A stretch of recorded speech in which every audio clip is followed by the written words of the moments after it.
Assalamu alaikum and welcome to the Mad Moments podcast. My name is Sim. Along with me are my co-hosts, the host of Muzzy Buzz, Mort. What's up? What's up? Assalamu alaikum.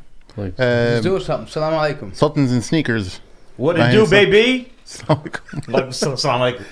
And none other than His Holiness, His Eminence, the Grand Sheikh of Chicago. The blue-eyed devil. The Blue-Eyed Devil. Y'all messed up, man. Yo, so people got to get to know him a little bit Yeah. from keeping it casual. From Morty? Keeping it casual From with Muzzy Sheikh. Buzz. Yeah. it Oh, was Shaykh Amir. so he was on your show recently. I don't pay attention to everything you guys are doing. So tell me a little bit about what's No, going I on. mean, we just decided to do a random segment. Remember we talked about that where we can make Amir more accessible to people. So I just decided to call it Keeping It Casual because Amir's always casual. Why do we need to make him more accessible to people? He always seemed like a friendly person to me. No, not like that sense. He's a kind person. Yeah, but the problem is that he never wants to just say, hey, I'm a sheikh. So people need to recognize his sheikhdom. Yeah, shift them. Yeah, You know what I mean? Like, I don't know if you guys are... no, okay. I'm being dead serious. I think you could be an asset to people, and you're too humble to go out and say, "Hey, look, I can help you." So I felt, hey, let me make people ask you questions, and you can provide your wisdom. I don't think it's about, to be honest with you, to be... Yeah, I know you're gonna be humble now, but we don't care about that. You see my point It now, has Sim? nothing to do with being humble. There's that. It reminds me of that. It's kind of like a spin of the one hadith where when the scholars pass away, then the ignorant will give fatwa and lead knowledge. There's also a thing about when the scholars say nothing or like lay low, like this guy. No, that's then not the true. juhal, like the three of us, I don't say anything give because I'm a opinions jahil. and like. I honestly don't say anything because I'm a jahil, So bro. what I was hoping was that all the dumb stuff we say on my show or his show or even this show here, they can just come back and refer it back to Amir in the Q&A and be like, hey, is that right? Yeah. Well, it's also good. Sometimes the sheikh. Sometimes they have to, purify themselves. Sometimes they think they're at an elevated status, and it's good. Sometimes you spend some time with us lowly people, and You guys have no... When people call me Sheikh, bro, I'm not... And again, this is not no fake modesty. Dude, it makes me cringe, bro. You know when it started? When I was working for ICNA, like, I was like, dude, just, I know they have to market the classes I was teaching. you used to work for ICNA. Yeah. Right, Yeah, IFLA. ICNA Relief. Or IFLS. Well, it was a Were branch you of- like what function would you serve at ICNA No, as someone who... So ICNA has many Yeah. branches, right? So there's ICNA Learning, Islamic Learning Foundation was there. Islamic studies, branch of teaching. So that's where I was teaching at first when I first came back from Egypt. We'll talk about that later, though. We'll Yeah. get to that point. Yeah. But, I actually wanted to call the segment Stump the Sheikh. Like, just to ask you questions, just to ask a bunch of random Oh, questions. you mean your question? No, not You- me, but you mean on your I segment, want you the mean? audience to, like, stump him. Like, ask him a question where he's like, That'll happen I all don't the know. time. That's gonna happen all the But time. I just feel like it would take away from the seriousness of... People my brother was watching the roundtable we had the other day. Yeah. He's like, he got a live thing, and he's like, bro, what happens with all the comment section, bro? I was trying to read the comment section, and I was so confused. I was like, bro, am I watching the right channel? I was like, hey man, people like to argue, bro. Forget about the comments. Just watch the show. That was a chat he's probably watching. Yeah. The chat. Speaking of your brother, what are taco bolts? That's Adil asking you that, right? He said you would start laughing. It's true, he did. Yeah. Inside joke. All right, well, we'll leave that there. I want to ask you. Why don't you kick it off with... Yeah, so like you guys know him well. I don't. The last 4 years, but nothing compared to what you guys have.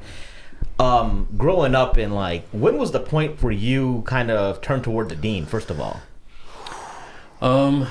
That's complicated. It is complicated, but I'll tell you what, man. I'll tell you who had a lot to do with it. is it Muhammad Shirazi?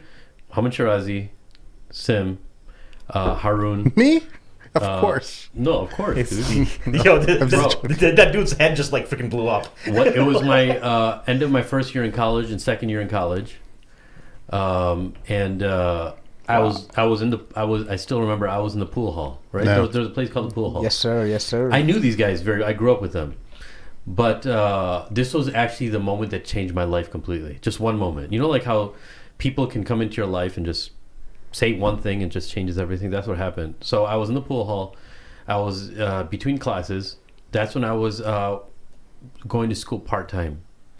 I was playing pool Muhammad Shirazi, he sees me in the pool hall and he says, Ahmed, come here. He never wanted to come in there because music in there, people are playing pool, guys are in there, girls are in there, you know what I'm saying?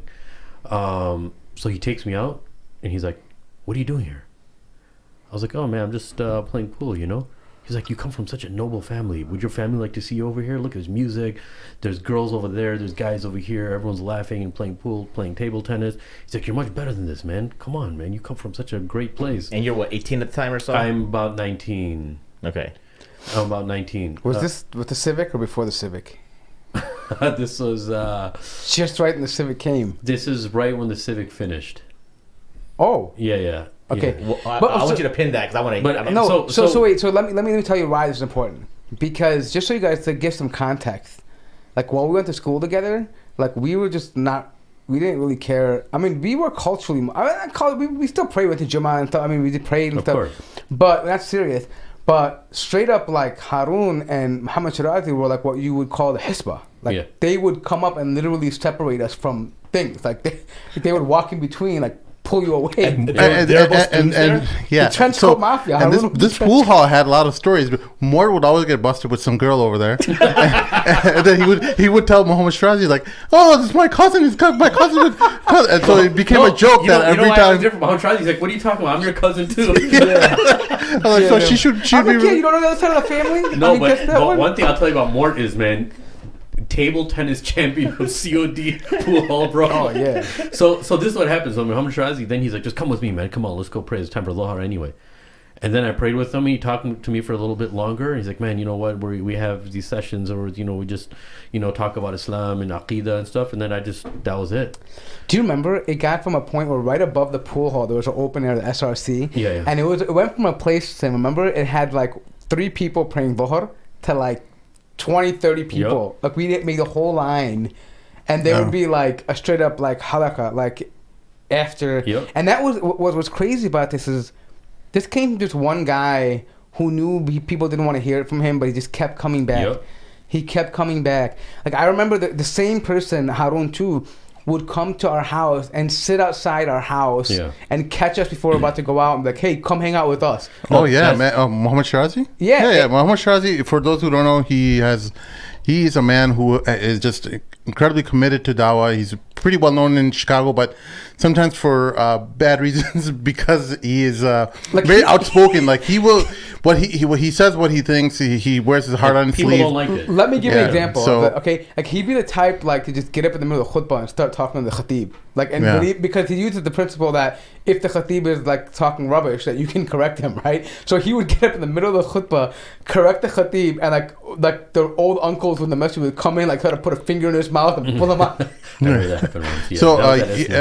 The guy, he sacrificed so much. He's in one of those times when he got up, there was some guy who got really upset, and he like they dragged him in the bathroom. No. They took their foot and they hit his knee on the side, and they tore his ACL. And he never did anything. He didn't. He never did anything. Press charges against this dude or anything. Yeah. And for those of you that don't know him, he's my cousin, so I know him. But like the thing is, like when he's dedicated to something, he's all in. Yeah. Like before he got involved with Dean, he was a basketball player. I remember that. And he was just all basketball. He made all state. He was basketball. This guy would go take weights inside of a sauna and work out inside of a sauna. Yeah, he was and like do jumps. I remember how hard he used to work out. He used to lift weights. He was and insane, like he bro. was. So the idea is like when he goes to something, he's committed. He does, and he wants other people to be that way with him. And he's the founder of Islamic Oasis, basically. He's been on our show twice. So he's been on the show twice. If you guys ever want to go back and look up the episodes and what his personality is like, you'll completely understand. Like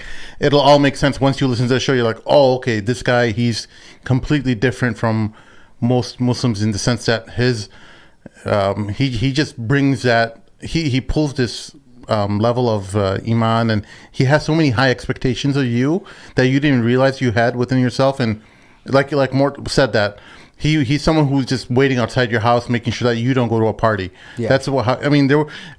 I was while Morty and Amir was also changing their life. I was in the same scene. While I would be hanging out with him, there would be another life I had where there were certain crews within that college that you wanted to go hang out with, and he made sure that you didn't get involved in that. You know, we play the duck game, right? We go from one entrance, and the other was just "Salam alaikum, hey, what's up, man?"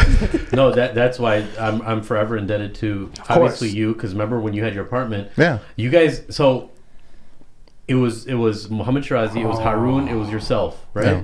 And even Harun, man, all hats off to him, man. He'd just call me like, "Hey, what are you doing today? All right, come over here. We're gonna hang out at Sim's place. You know, we're gonna do this." And back then, we didn't call you Sim. Yeah. We called you something else, but I'm not gonna say on the podcast because you don't like the name. Yeah, that name has died with it. But Harun is a very important person as well. That he's a constant current theme in this show, in our lives, because he's such an eccentric person. He's like a person out of a movie that you find out like in a Tarantino movie or something. He's just wild. Like the Big Lebowski. And some of you guys may see him commenting on Facebook from time to time under our threads. Yeah. So that's and he has this odd sense of humor, like he'll call me a Shiite for no reason. Like sense of humor, and vocabulary, and his writing skills. His articulation.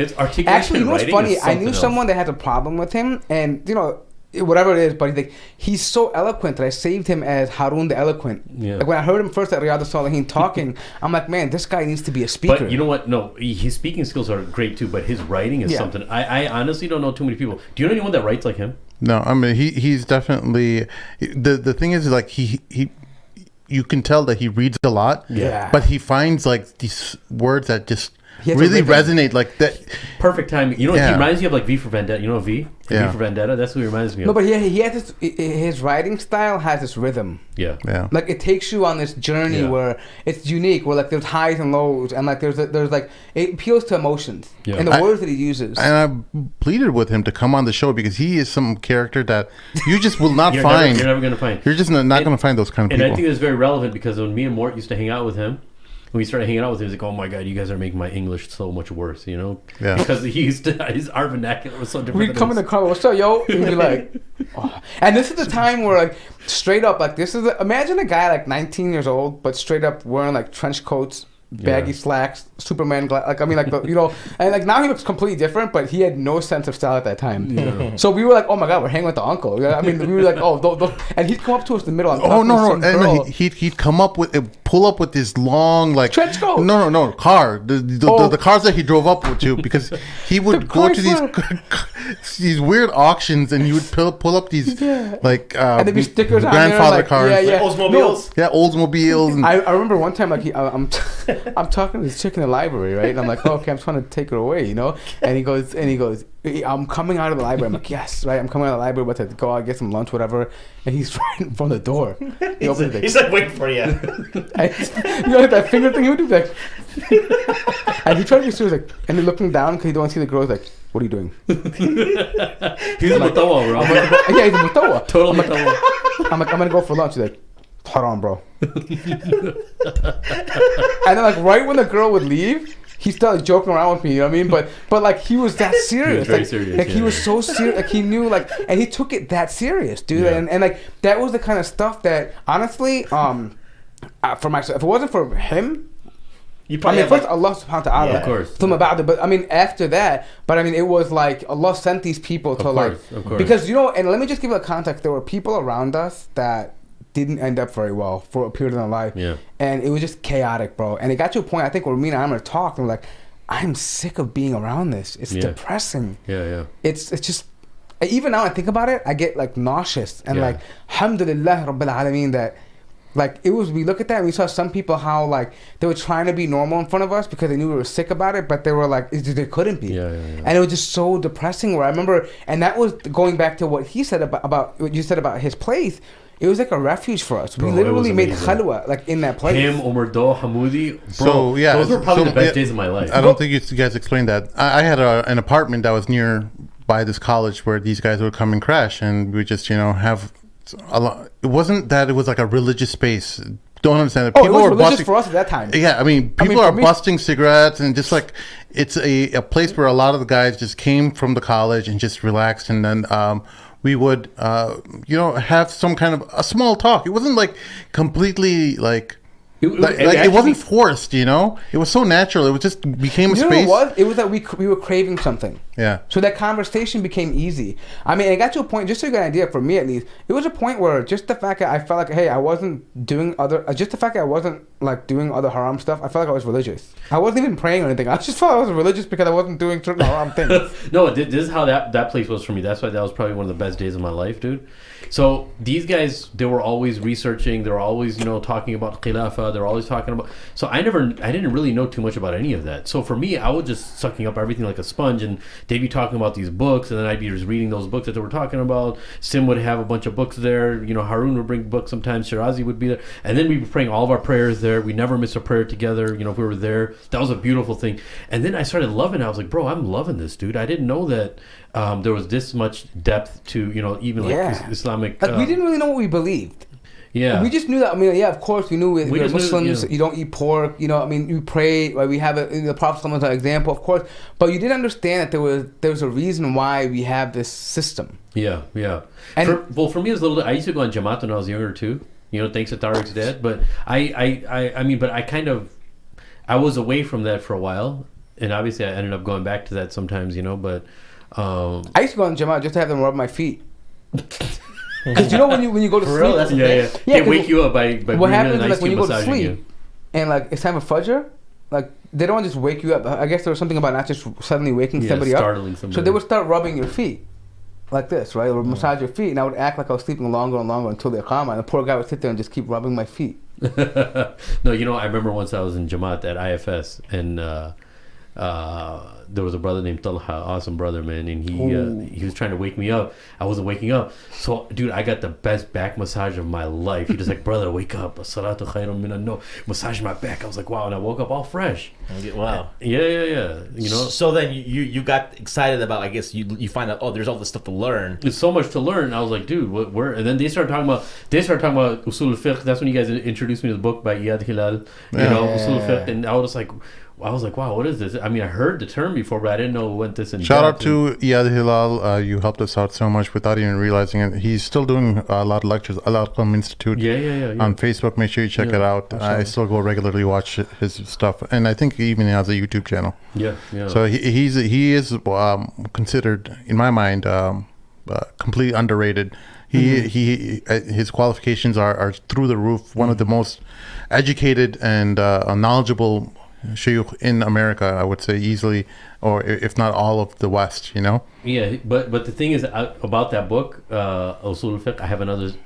We're going to come to that, and I'll tell you where else I saw that book, which actually changed my life, and to a certain degree, and it was very nostalgic. But we'll get to that. Okay, so we left off at Muhammad Shirazi giving you that piece of nasiha and at the pool hall. Yeah. So then I started hanging out with these guys a lot. Sim, Harun, Muhammad Shirazi, Ali, Azam, Akmal, all those guys. I don't know if we can mention their names or whatever. I won't say their last names, but they know who they are. And then we started hanging out with Omar Azam too then. And Omar Azam was different because he was all about knowledge. Yes. And the guys from HT were more about like movement and so all the other names you just mentioned were HT associated. Yeah. And now you started meeting a brother who was more related to Saudi Salafis. But he wasn't like the government Salafi type. Yeah. He was very moderate, Hanbali, but always about knowledge, teaching about knowledge, always. So then I started hanging out with him. I was like, all right, cool, I have another way of learning him. Dude, we thought the world of him. When we didn't know Tojo Islam, I thought he was like my Sheikh, bro. He's like a big brother, man. He was. Even now, one thing people don't know about Omar Azam, he can interpret dreams, and I'll tell you how I found out. Yes, he can. So I spent the night at his house once when his wife went away back home, and Amu Fuad was living at his house, staying at his house. So I asked Amu Fuad about the dream. He's like, listen, don't, now it's fine, but he's like, I'm not sure, but ask Omar Azam. I was like, what? I was like, "But you're here. What do you mean?" Amu Fuad's like this 50-year-old man. He's very educated. Now he's like 70 something. Yeah. Yeah, him referring you to like a guy in his mid 30s. Yeah, He wasn't even 30 then. he was. He was like late 20s, like mid 20s. He grew up in Saudi, so he had a good understanding. So you got referred to him for dreams. So I asked him about a dream, and this is exactly what he told me, the interpretation of my dream, because I kept on getting these weird dreams where I couldn't breathe. And you know those things that you get the locks and you can't breathe. You hear, you feel like you can talk, but you can't, and they call it sleep paralysis. And then he's like, listen, you're going more towards the deen. So you might feel somebody like they're sitting on your chest or your throat. The shayateen are basically trying to distract you from what's happening. Just continue what you're doing. It may get worse. And it did get worse. The same thing happened to me when I told them about it. Really? Same thing. Wow. Yeah, that's when I was about end of 19. And I would hear like straight up like, what's up in the language I couldn't understand. And I'll tell you how Moore dealt with it, which is one of the ways that people deal with it. He started just cussing at the jinn that was messing with him while he was sleeping. And that's one of the ways that, you don't have to cuss, but I got him to punch the wall. If you don't show fear, they go away. They leave you alone. Every single day, wallah, every single day, I've never had a dream like that. I got up like, you bleeping jinn, I will kick your... And I punched the wall. And then this is more of a toned down version of Moore. You guys should have seen him back then. Yeah, go ahead. But anyways, yeah. So then I started hanging out with Omar Azam, and then he told us, he's like, hey, there's a sheikh that's coming in town. His name is Sheikh Muhammad al-Hassan, right? And I was like, all right, cool. He's like, I'm going to be translating for him when he comes to IFS. And he's referring to, Sheikh Muhammad al-Hassan Waldado from Mauritania. But I didn't know about Mauritania. I didn't know what it was. I didn't know. So he started translating when Sheikh Muhammad al-Hassan came to IFS in Villa Park. And we were sitting in the circle where he was translating what the Sheikh was saying. I was like, wow, this is pretty awesome, man. I mean, like, I wouldn't have it any other way. So after like 2 or 3 days of following Omar Azam around, I was like, hey, man, like, do you know anything else of where I could learn, like, where he teaches and stuff? He's like, yeah, he's from Mauritania. I was like, what's that? I'm an ignorant American. I had no idea what Mauritania was, bro. I was thinking of Mauritius, So he's like, yeah, I can find out some information for you. And Hatem was involved then too. He's like, man, you should. And then I started really contemplating, like, where should I go? Where should I travel to learn? Because I think this is the only thing that's making me happy right now, right? And there's a lot, like, one thing that has to be understood is, I'll get into this later, is that this was the only thing, this type of information, knowledge was the only thing that was sticking to me. Anything else that I ever studied never stuck to me, right? But I'll get into that when we get to my portion of Mauritania. So Omar Azam literally contacts Sheikh Muhammad al-Hassan and says, hey, there's a brother that's here, and he's working right now, he's saving up, and he might come to Mauritania in a year. Do you think you guys can, like, just help him out and take care of him? So he said, of course. And in the process, Omar Azam was helping raise funds for his school, Sheikh Muhammad Hassan school in the town called Al-Qura in Mauritania. So he's like, yeah, just if you want to go in a year, just start preparing now, just learn a little Arabic, this and that. That's what I talked to Shaykh Amir also. I told Shaykh Amir, I was like, listen, I really want to go abroad and travel. What would you suggest? So I was taking a few Arabic classes with him, which wasn't too fruitful. And I think there was a reason for that, but at least it got me into the traditional studies, right? And he's like, you know what, I think you should go. And I literally went to Shaykh Amin's house and sat with him for like an hour. He talked to me. For those who don't know, Shaykh Amir is a prominent scholar from the Illinois area, Chicago area. He heads the Institute Darul Qasim, based out of the Chicago suburbs. Make sure you check it out. Yeah. He's been on our show too. Yeah. Just to give a note about how it used to be like at a time. Shaykh Amir came here as a young graduate from UK, and he used to give like his durus in the basement of my house in Villa Park. Yeah, he was like the sheikh of my family. So he would come every Saturday and he would sit in the basement and all my family would gather, and that's where his dars first started off. And I think he would go to people's homes and do that, and that's how he got That's how I know Tariq knows him very well too. So I'll tell you one thing about Shaykh Amir. Before I even left, I was like used to being like really like, Assalamu alaikum Shaykh, how are you? And Tariq sees him in the masjid. Hey Shaykh, what's going on? Puts an arm around his neck. What's going on? Because he's like an uncle to you. He would actually. And I was like, what are you doing, dude? Actually, we used to call him Amin Pai. That's what we used to call him. Are you serious? Yeah, because he'd just come over, and then people started calling him Sheikh and Imam. But after that, it was Hafiz Amin. People refer to him as Hafiz Amin. Yes. But they had no idea he was worth a lot more. Yeah, he was like dope. Yeah. But exactly. So that's how this stuff started up, and then at that same time there was Maulana Islahi. Yeah. Yusuf Islahi, yeah. Right, yeah. Everyday Fiqh. If any of you guys ever heard of that book, Everyday Fiqh, he wrote that book. So he lives in Chicago? No. He used to come a lot. He's originally from Delhi. Okay. Yeah. But I don't know where he is. He might Remember, be India. he would come here a lot for some of his family here, but he'd come every year. He had IFS. Yeah, Remember? he'd come here every year, and then everyone would come and have their questions ready. Like they would come and like he would go around and different people. Yeah. Like At the time, Shaykh Amir, there was no Darul Qasim at the time, right? No. Dawah Qasim was a recent dude, thing. He was doing it out of our basement, dude. He used to teach at IFS, bro. Now, I think about it now. Yeah. I was like, dude, this guy used to teach at IFS and like literally be like a teacher and like stand in the hallways and tell like kids where to go. I was like, what a humble dude. Did he still have like a sarcasm? He was like, I didn't have that back then. He developed that later on. Really? To be honest, he wasn't. He was like, and I remember he'd just show up on a Saturday, and like if someone wanted to show up to like school, like a dars at the foundation, he would do it. There'd be like 5 or 10 people. Yeah. But he was like committed. Like he would just. And my dad was good friends with him, so he was a bachelor when he came here. So yeah. My mom used to cook extra food, and my dad used to drop it off at his house and stuff like that, or wherever he was staying. So you went to him for advice, and what did he say to you? He said, yeah, I think you should. I think you're mature enough, inshallah. Just get prepared. It's not going to be easy, all that kind of stuff. And we just had some simple talk, and I was like, all right, cool. I did istikhara. Alhamdulillah, everything started becoming easier for that. Then I had 2 other friends, Tariq and Ihtisham, right? They're like, hey, bro, we heard you're going to Mauritania. Or I think I went and told them. I can't remember exactly. And like, hey, can we come with you? I was like, yeah, dude, let's go. Let's make it a friend's trip. And then Tariq, Allah preserve him and his family, man. His dad had the travel agency back then. Yeah. So they hooked us up with the tickets. And Tariq, he's so that's my other cousin, for you guys who don't know. By the way, Mort's related to everybody in Chicago. Yeah. Yeah. So he's like, hey, you know what, dude? Since we're going to Mauritania, we're taking Air France. Let's stop a few days in France. He's like, that's Tariq for sure. I was like, are you sure, dude? He loves to live He's like. like, yeah, let's be there. Let's a 3-day layover. Let's go there. Yeah. Yeah. And I was like, all right, cool. He's like, let's check out France. It's going to be dope, dude. We're in a new country. I was like, I don't know if I want to do that. But then he convinced me. I was like, all right, but hey. you got to understand, Tariq is the kind of guy that's like street smart. Yeah, very so street like smart. if you're with him, like you'll get by anywhere. Like his dad told me he used to run the gas station sometimes when he was like 7 years old. Dude, when he was 7 years old, his dad would be out there fixing cars. People would come in and sell cigarettes. He would climb on top of the counter to get the cigarettes and come back down next time. Yeah, he's Hushara like that. He's always been like that. Yeah, he's a hustler. Yeah, he never missed a day of work in his life. So you got to France? Yeah. So this is 2001. September 2001. September 9th. I remember this. September 9th, 2001. Oh my God. Our flight is September 9th in the evening. And before I left, this is the whole time I was like telling my parents, wallahi, I said this to my mom so many times. I said, we have to get prepared. We should be patient. There's something really big that's going to happen. Wallahi. So I tell you a funny story what happens later, Well, and where are we at this time? I was married for a few months at that point. Yeah. Where were you? I was living in Toronto. You were in Toronto. Mort, what were you doing? Bro, I was right in the LBC, bro. I was in Lombard, bro. LBC. Bro, you know what happened was, I remember we dropped off at the airport that night. Like we had one with Tariq because his parents, because that's my family. And so I remember you were taking a while with your parents. I remember that.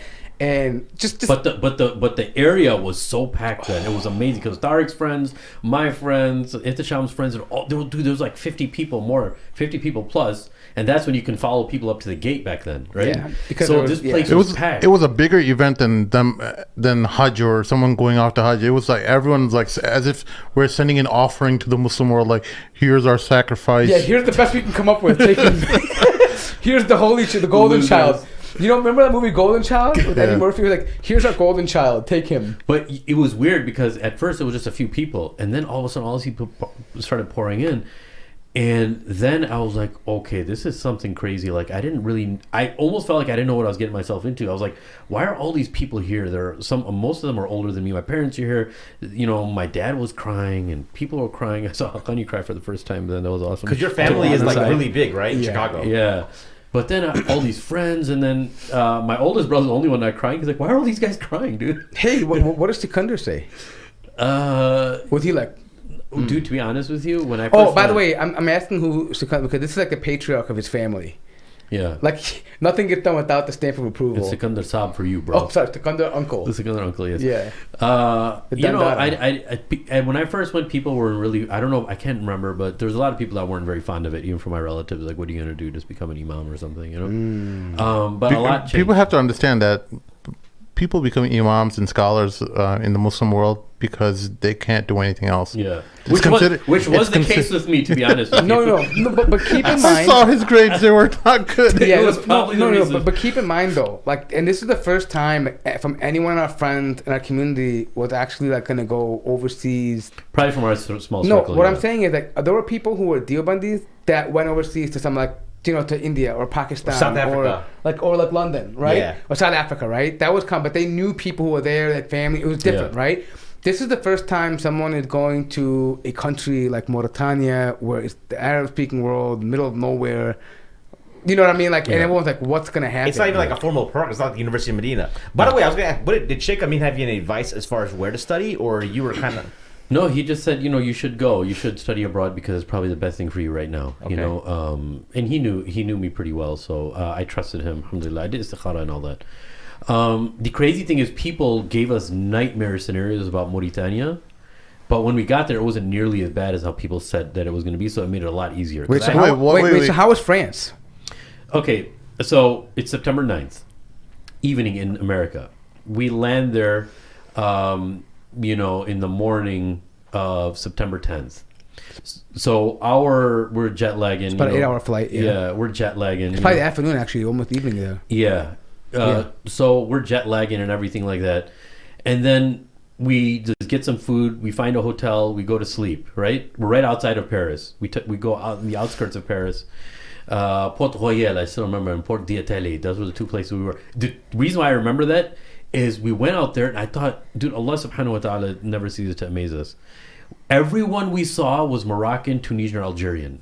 Everybody. And you're going to North Africa. We're going to North Africa.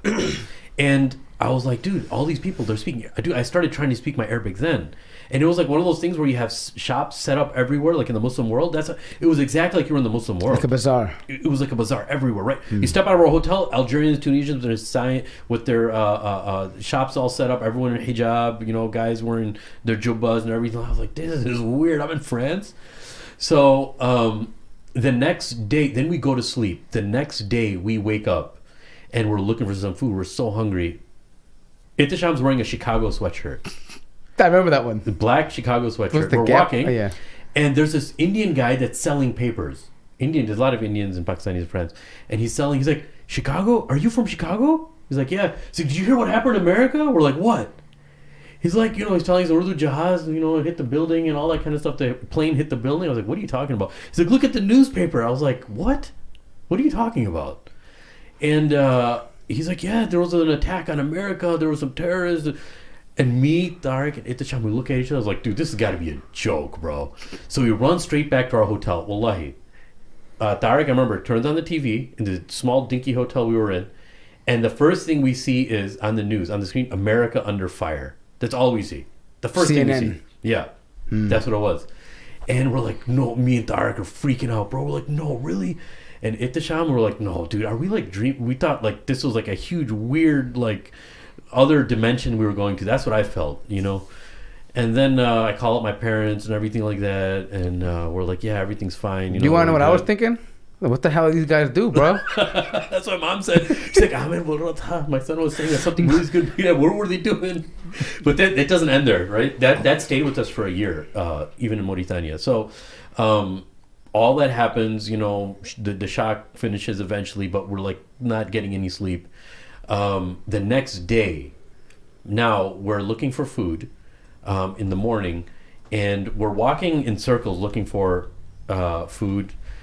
We end up finding this one guy who doesn't look outwardly Muslim at all, and the streets are all dark, and it's nighttime, right? And that's kind of like when we woke up. So we prayed Isha, we went outside, and we see this dude. He's wearing like 2 earrings, dressed like in like almost like skinny jeans or whatever. And he's like, "Hey man, are you guys from around here?" We're like, "No, dude, we're looking for some food. You know where to go?" He's like, "Yeah, come with me, bro." So he takes us. We find some food and this and that, and later on we find out that he's like Muslim. And then we go to his place, and he's being like really nice to us and everything like that. Shows us, around a little bit. Then Tariq has this idea.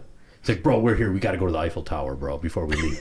the day that we're leaving now. We're going to be heading out to Mauritania in the afternoon that day. That's and it's my the cousin, morning. bro. So your itinerary is supposed to be like 3 days in Paris? 3 days in Paris. Okay. So That's so my cousin, dude. Oh, he's like, we gotta America's go to Eiffel burning. Like, Tower. let's go see the Eiffel Tower, bro. So we're leaving that afternoon. We take this taxi to Eiffel Tower. We go there. Nobody there is dead. There's these guys, all these French army dudes in guns, bro. Like, I had never seen guns like this before. And as soon as we get out of the car, I was like, dude, are you sure we should be here, bro? There's like crazy stuff probably happening in the world. It's like, it's fine, bro. Don't worry. We have nothing on us. We got our passport. They see our American passport, they'll be fine. And then we're like standing underneath the Eiffel Tower. We're taking like pictures and this and that. And these guys, I swear to God, bro, I saw this guy just take his gun like this and just kind of go like this and like stare at us. And we're all bearded. Back then, Tariq had a big beard. He just came back from Jamaat. Remember that? Oh. He had a big beard then. And Etisham had like that box beard, bro. Yeah, and I had a beard too. No, that Etisham had that later. Oh yeah. That's after he came back. Oh from yeah, Mauritania. when he was the black into the Is desert. Etisham Right? an IT that lives in like DC? Yeah. Yes. Okay. Yeah.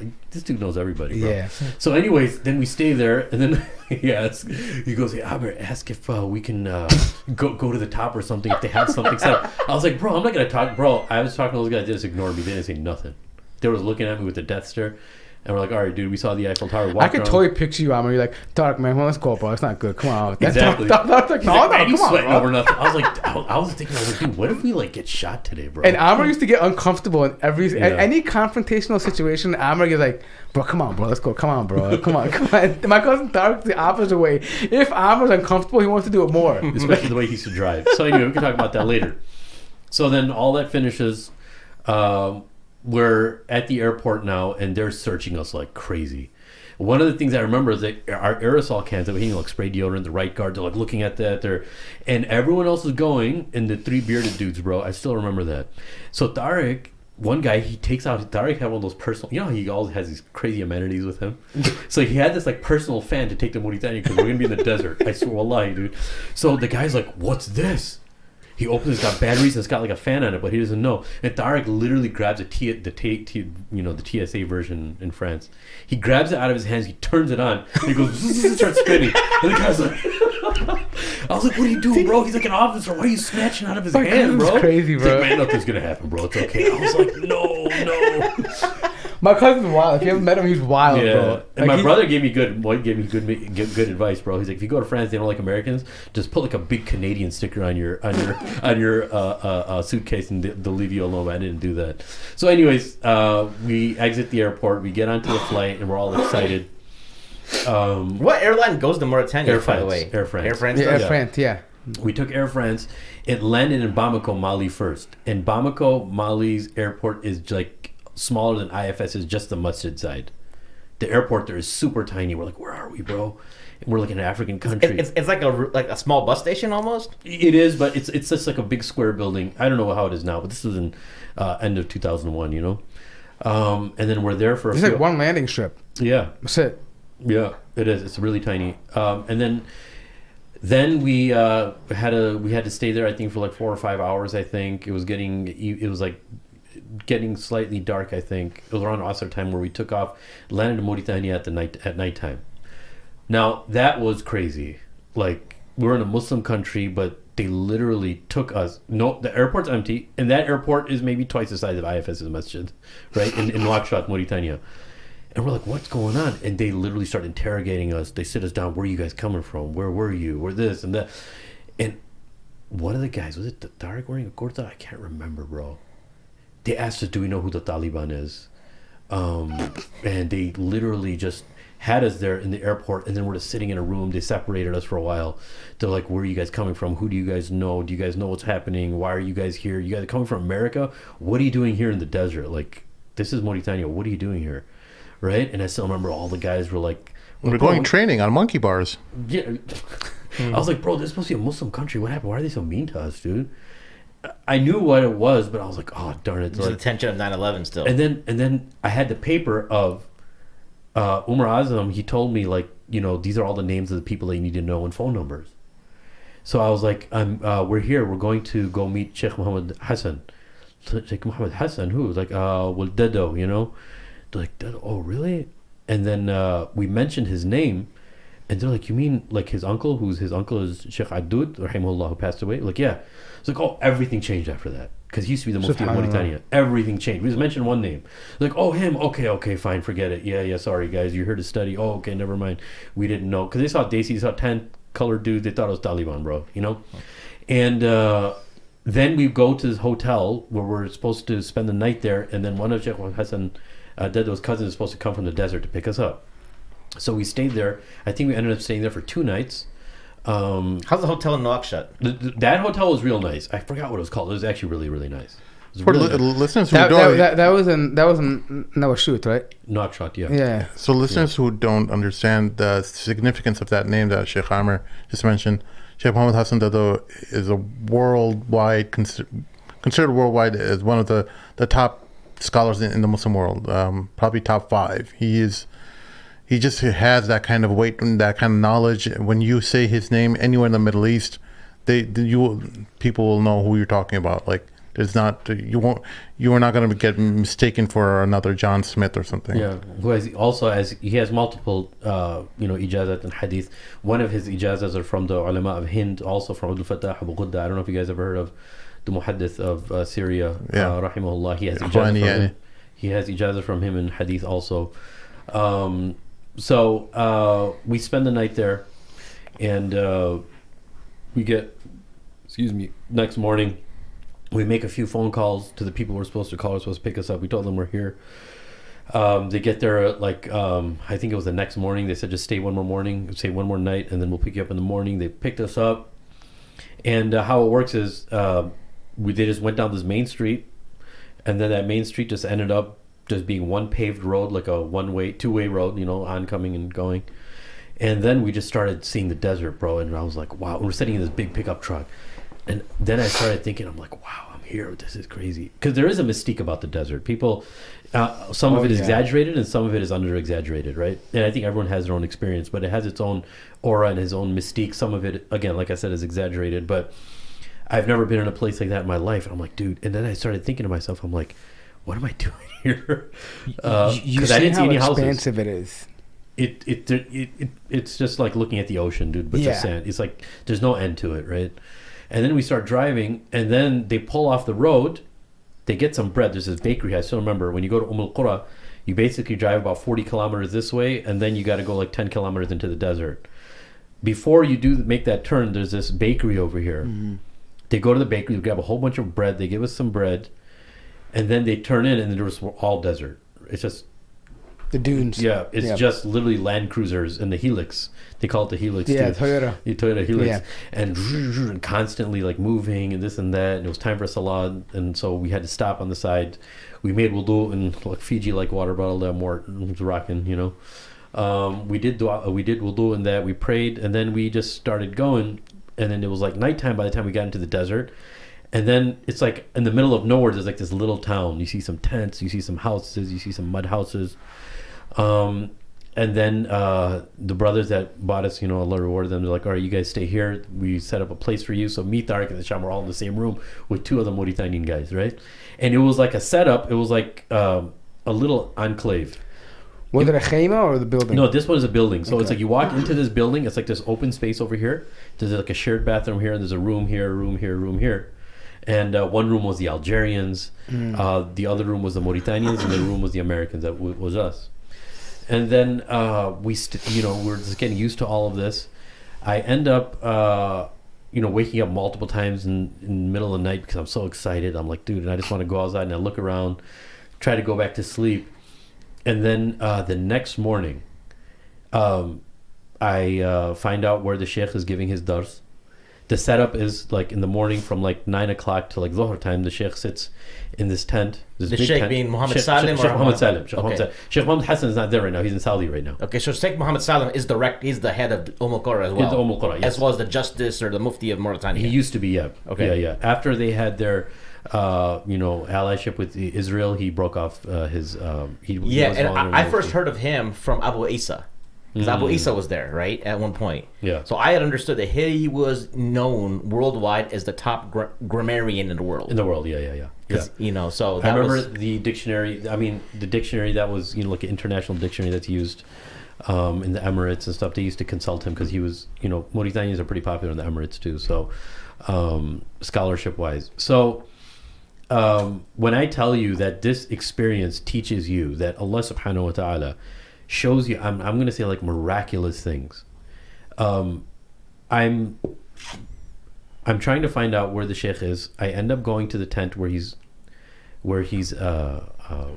sitting, and somebody told me, one of the Mauritanian guys tells me, he's like, just go to the front of the line, just sit over there and wait for him to finish his dars. So I sit down, everyone looks at me because they don't know me, right? And right in the front, there's this dude who looks like a Desi who's studying with the Sheikh too. So I want you to imagine the Sheikh is lying down. He's on this like kind of like this little mattress. This is your second day at Qura? Or yeah, first day. Yeah, okay. First day because I spent the night there. Right. Sure. So he's lying down on this cot because he's old, this little mattress thing, and you have students in front of him who are studying like a text with him, and then you have some students that are kind of like fanning him, and some students that are like massaging his feet, you know. And then I'm like listening. I don't understand anything he's saying, but then I look next to me and I see that there's a Desi guy, and he's studying with him and he's speaking with him, and the Sheikh is asking questions and he's responding to him. And then after that dars is finished, the Sheikh looks at me and he's like, he's talking to me in Arabic. I don't know what he's saying. So the Indian, who I thought is an Indian, he's like, oh, he's asking you, where are you from? I was like, oh, you speak English? He was like, yeah, because I didn't know there was. He ended up being British. He ended up being one of my first teachers. Allah preserve him. He's like, where are you from?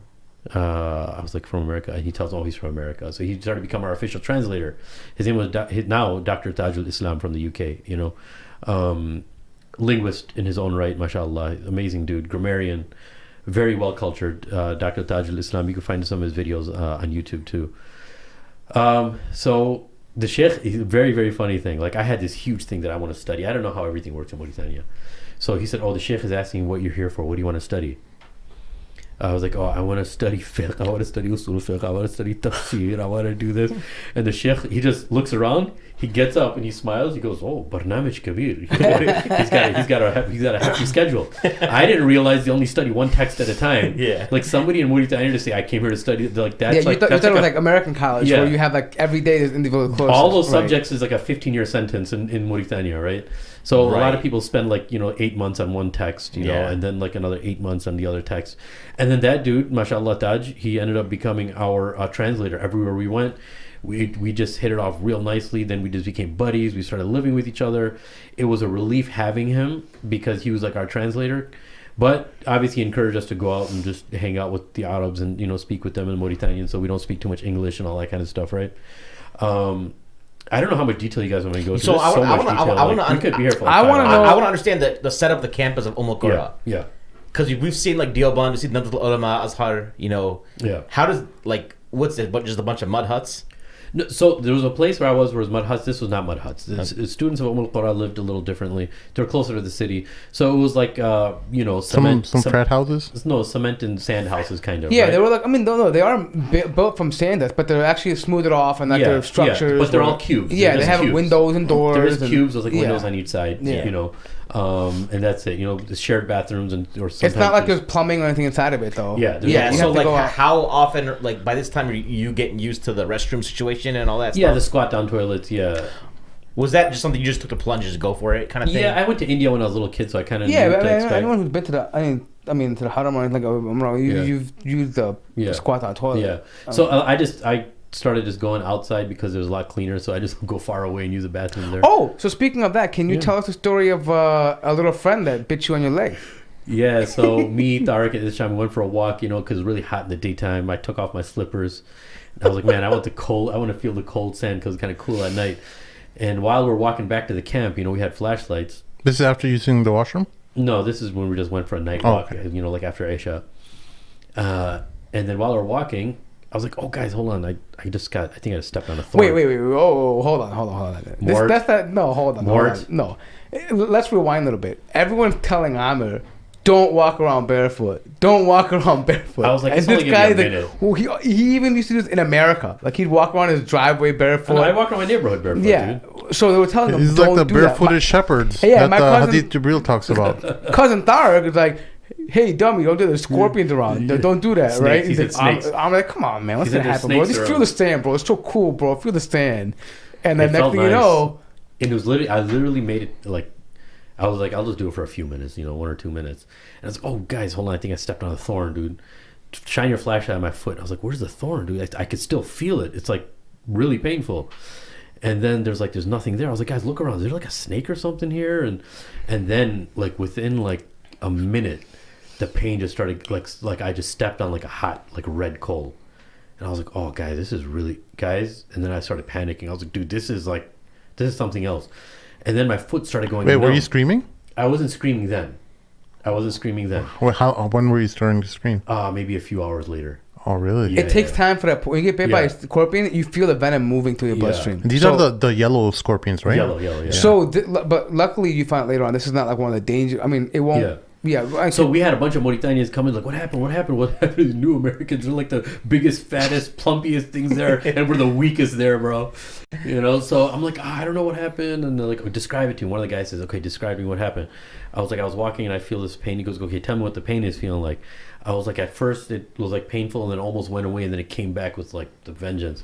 It's like, yeah, that's a scorpion. You have nothing to worry about. He tied my foot. He washed it with salt water just to disinfect it, whatever the case is. And he's like, it'll go away like in a day or two. Don't worry. A day or two. I was like, I just asked him. I was like, am I gonna die though?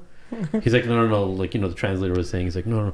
Bro, well, 50% chance of survival. No, they're not fatal like how they're in other parts of North Africa. But the funny thing is, me, Tariq, and Itacham were getting mad because all the Mauritanians were laughing at me, bro. Oh, I remember Tariq was laughing at you too. Yeah, they're like, oh, look, you got bit by a scorpion with a baby. Because like I found out later, Mauritanians who get bit by a scorpion, they just go in their house and just cover their face and go to sleep, I was like, this is so painful. How I think like getting shot in the foot would hurt more than that with a bullet, dude. So the worst pain you ever had in your life? It was probably it was the worst pain I ever had in my life. Wow. Yeah, it was really bad. I was tearing up and I was screaming, and they're like, "Oh, hold on to this," like I'm giving birth or something. Take the pain away, bite on something, and I was getting so angry. How come I thought there was like that sucking method where you? It was too late then. They could have done it if it happened just then, but I think and by they the time usually do people that got to me, they cut it and then they suck it out. But it was too late then. It was like already like 2 hours in. But they would probably do that if it was the really poisonous kind. But but this was the one that would go by itself anyway, so they wouldn't have to do it. Yeah. It wasn't a fatal. It wasn't a snake bite either. That's just to ease it, to make it go away quicker, but it's not like the one that's going to kill you. Yeah. So then for the next like day or two, it was like numb and weird, and I couldn't sleep properly. But then, alhamdulillah, after that, I was good.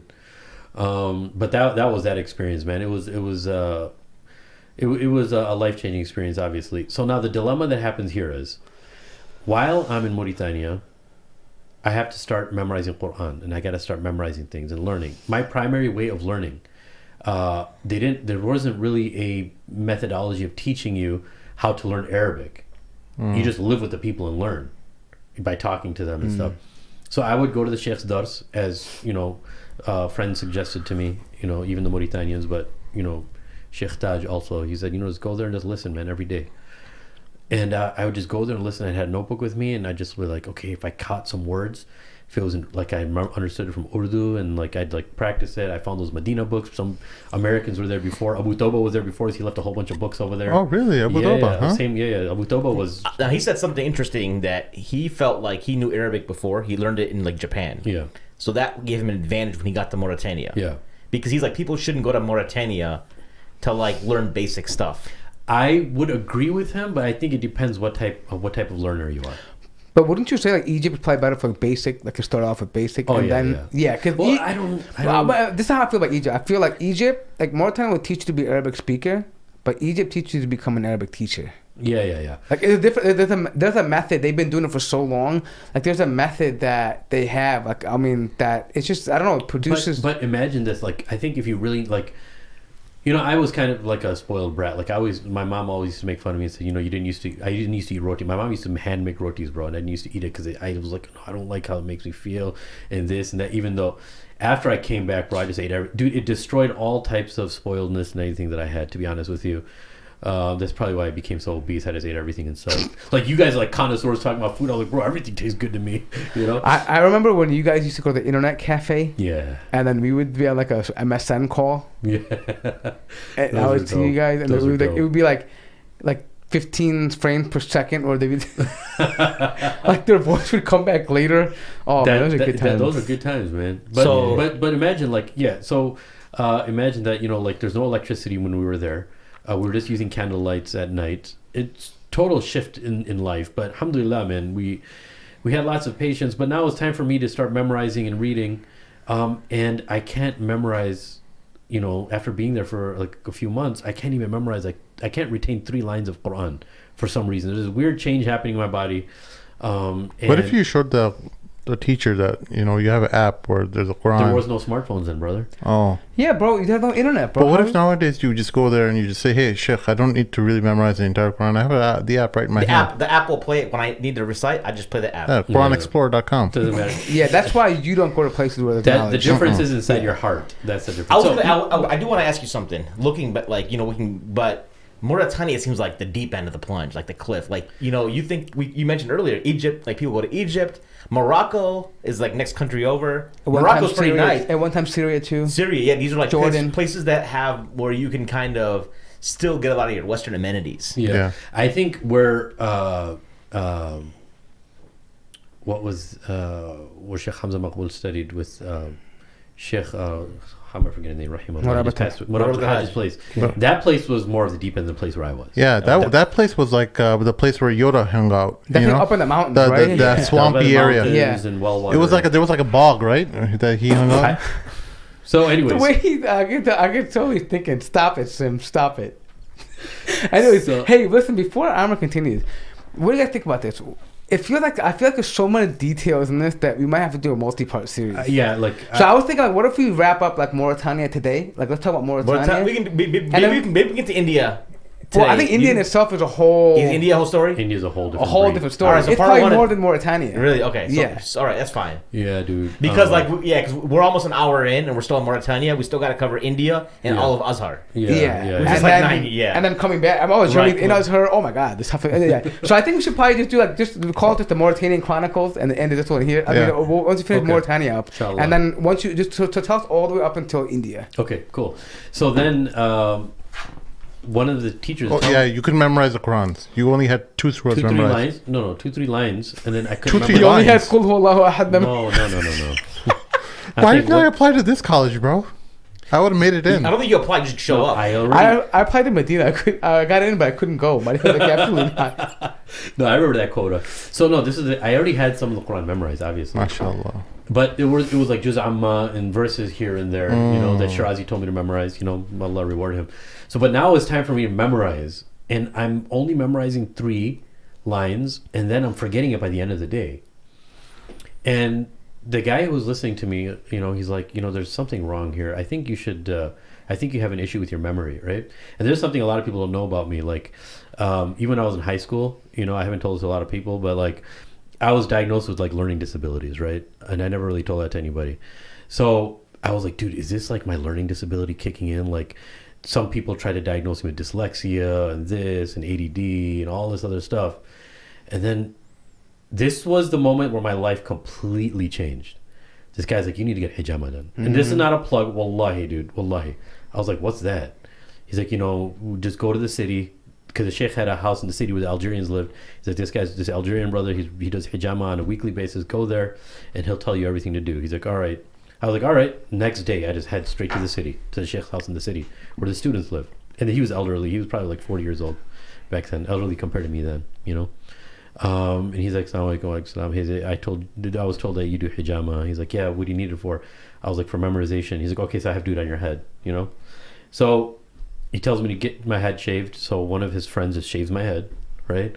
And he does hijama the old school way. He literally just takes his big jar, his jelly jar, and he lights some tissues, tissues like this, lights it up, throws it in the bottom of that jar, and sticks it to my head. And I felt it getting really tight, because the oxygen is stuck to my head. Yeah. Guys, if I was to tell you, this guy, he says he does hijama weekly, and he's been doing it for the past few years, okay? When he did hijama, and he knew that I was kind of like a wuss because I'm from America and stuff, And he's like, Subhanallah. I was like, what? He's like, no, nothing. And then I was able to speak Arabic, Was he seeing a lot of black blood come out of your head? So I was like, what I do happened? hijama, Like, by the way, on the side, so. Nothing. He's like, nothing. When he's done with that side, he's like, I've never seen this much blood in my life. It was one of those, like, I think it was like a 24-ounce thing. And it was like this much was like black blood, bro. So for people who don't understand hijama, when you do it properly, you're not supposed to get like blood spewing out. It's supposed to be like a little bit of black blood that comes out, and but they do him having that much kind of black blood is very unusual. Like so for people to understand about why it's important, because generally what happens is there's certain parts of the body where the circulation is not as good, and what happens is the blood coagulates and it becomes darker because there's not enough oxygen inside of it. So what happens is when you have that much black blood, it means that essentially that you're not getting the fresh blood flow to your brain. Exactly. So what they do is they do that first, and then they make incisions with the razor blade, and they redo that process again where they stick the jar with the fire inside of it to suction. He did both sides, and he's like, you're going to have the best sleep of your life ever tonight.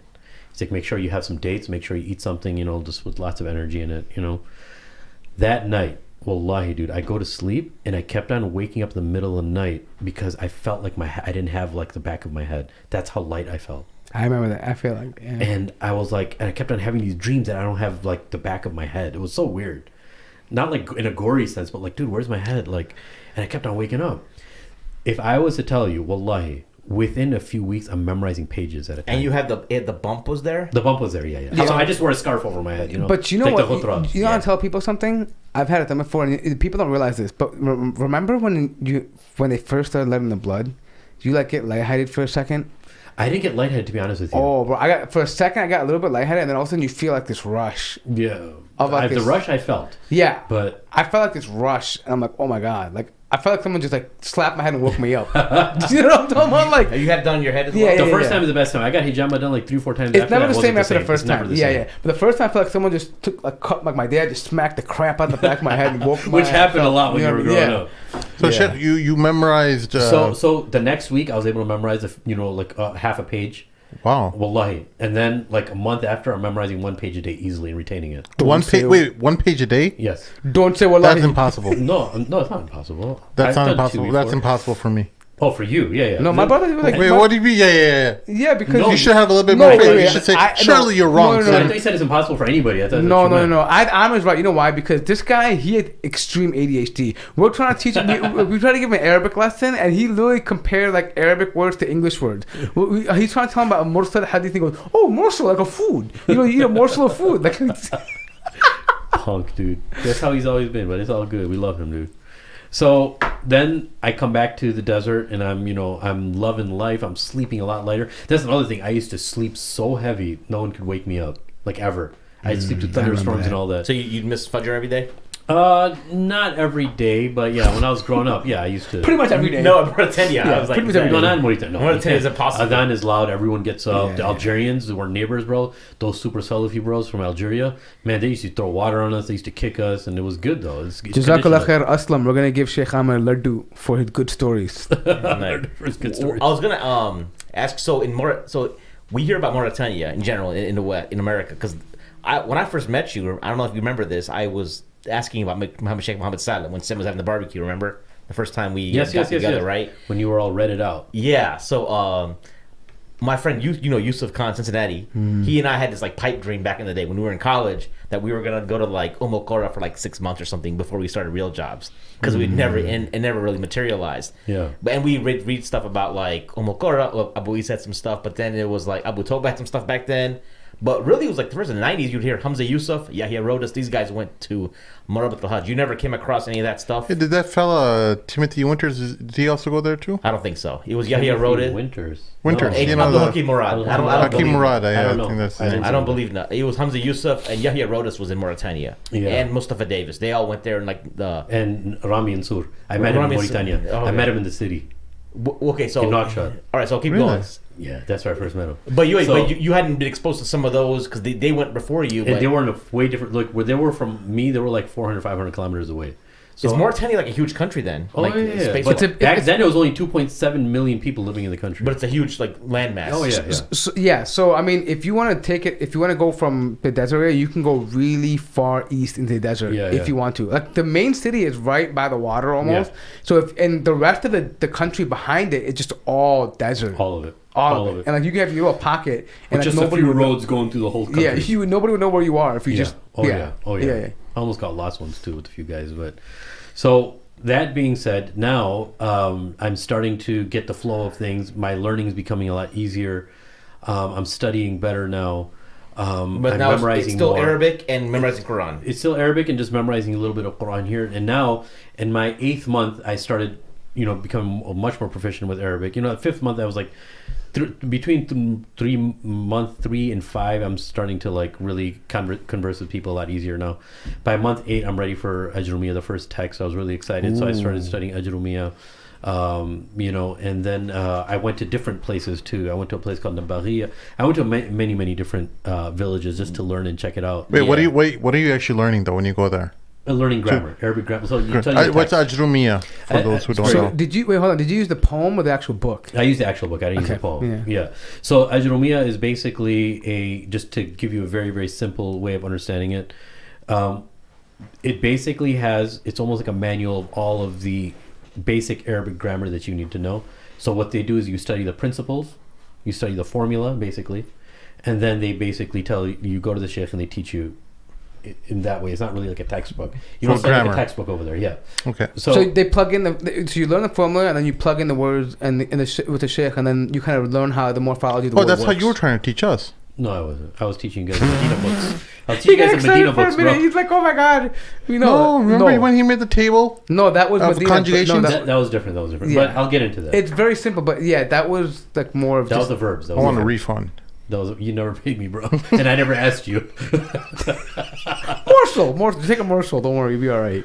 All right, go ahead. So, and again, Taj, I can't stop talking about him because he keeps on just making things easier for us and teaching us like how to learn and all that kind of stuff. He was like our epistemology, basically. How are Tariq and Ittisham holding up? Yeah, they were good. Actually, my cousin Tariq's pretty smart though. He's a slacker, but he's smart. He's smart. And I remember why he had an easier job with he picked up grammar, Arabic really quick. Grammar, because he's a good talker. He loves talking, and he's really good in English grammar too. And he somehow used that for Arabic.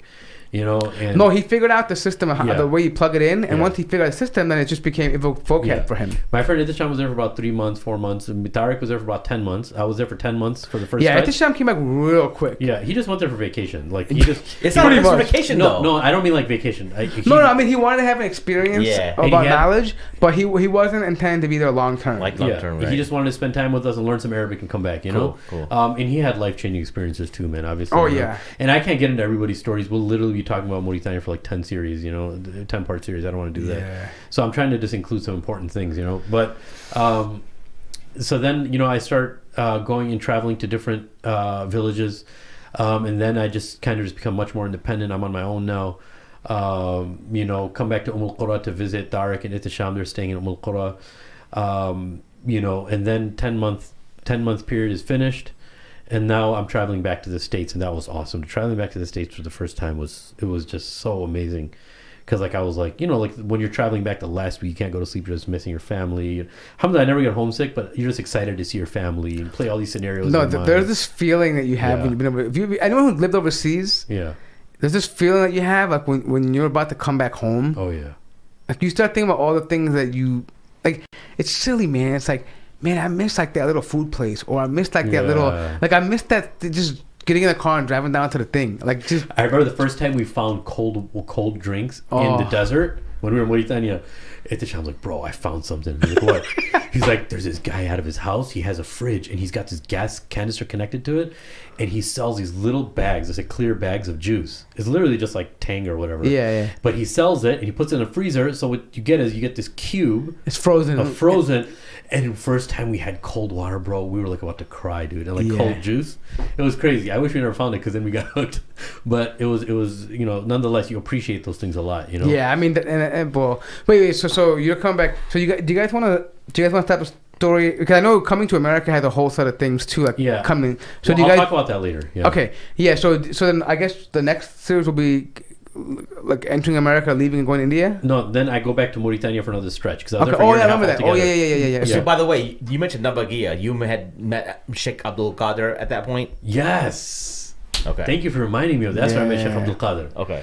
So, I come back to Mauritania. I go to Nabagia. Now, Nabagia is a whole different setup. It's a beautiful setup. I met a lot of cool people there. And that's when I think I really started getting the grasp of things. And people always told me, you know, like Omar Azam especially, he's like, you have to practice as much Arabic as you can when you come back from Mauritania. You're visiting, you're going to forget it. He's like, I know people that study Arabic, they forgot it in 3 weeks or a month, bro. So I didn't even hang out with people. I just tried to find Arabs and talk Arabic with them. That's how like immature I was, you know. So like everyone I saw, I was like, I didn't care who was around. I was like, hey, start flexing, trying to talk Arabic with them, you know. But then, you know, you get a little maturity. So now I go back to Mauritania. I'm in Nabaghia now. Al Qura is always my base, but I'm always going to these different places and coming back to Al Qura, you know. So that's where I met Sheikh Abdul Qadir, and I was like, I still wanted to get more proficient in Arabic and all that kind of stuff. So he was one of those people who sat down with me the first time I was in Mauritania, like my first run. And you went back alone this time? I went back alone. I went back alone because alhamdulillah, I understood everything very well over there now. I knew how everything worked. Abdul Qadir is one of those guys, so humble, man. The first time I saw him, he's sitting in this... People used to use mosquito nets for flies in the daytime because there's so many flies in the daytime. And I saw him sitting there, and I didn't know who he was. And I was like, hey, can you teach me this book? I want to review this book. It's the Medina books, you know, just so I can be proficient. And he's like, yeah, no problem. But then every time I used to go to his place, he set up a time with me, and I'm fast forwarding through the story. I see like all these like higher end students I see studying with the Sheikh too. They're like the Sheikh's right hand men. The full story, by the way, is on my podcast. Okay, yes. Yeah, yes. so they can reference that. Cool. And I see him just sitting. He's like, yeah, I'll teach you, you know. And he's teaching me like all the way from the beginning. هذا كتاب هذا كلب هذه مدرسة. And he's sitting there. I find out a few months later that he's teaching like Bulugh al-Maram. He's teaching Usul al-Fiqh. He's teaching Bukhari to people. And he didn't even mention anything to me. Like who he's teaching, what he's teaching. He's like, yeah, I'll teach you this simple book. I was like, wow. When I found that about him and he left, man, I was literally like in tears that I didn't get a chance to Islam to him, you know. But alhamdulillah, Allah subhanahu wa ta'ala joined us back again. You know what? Just a comment though, and I think just so people realize that. But that's the kind of experience that you have, because you know people tell you, hey, you can study in America. You sure you can get knowledge. You can. There's a lot of information here, a lot of mashayikh here, but that kind of genuine humbleness. Yeah. That I mean, there's no celebrity sheikh culture necessarily. I mean, like that. And there's giants that are hanging out, and those just everyday people. Yep. They could be cab drivers. They could be like, I mean, just sitting around. I mean, and they wouldn't like tout it. They wouldn't be like, they won't flex on you. Dude, it's a whole different world, man. Let me tell you a story about Sheikh Muhammad Hassan. When I go back to Al Qura now, so I have this crazy dream, and in this dream, there's like a sense of paranoia in the dream where me, Tariq, and some other British guys, we're all talking in English. This is in my dream. SubhanAllah, we're sitting on a table like this, kind of. And Sheikh Muhammad Hassan, in my dream, is sitting on, like where Sim is sitting, and he's teaching somebody else. While us guys are all talking, we're talking English and just shooting the breeze, you know? He stops his dars, I still remember in my dream, and he says, you know what, it'd be better for you guys if you guys would speak to each other in Arabic and, you know, not talk in English because you guys are here for only a limited period of time, you know? And then we're like, okay, in the dream. And then, but when I woke up in the dream, I was like perturbed, kind of, you know. So I go to Sheikh Muhammad Salim Adud after Fajr, and I said, Sheikh, I have a dream. Wallahi, this is what he says. He's like, Sheikh Muhammad Hassan is coming in town now. He's going to be here in a few hours. I don't answer dreams when he's in town. And he's like half his age. Sheikh Muhammad Hassan is half his age. He's like, I don't talk about dreams when he's... And one thing I remember, Sheikh Muhammad That's Salim, his nephew, right? That's his nephew. Mm-hmm. Sheikh Muhammad Salim Adud, I still remember... He'd be lying down and teaching.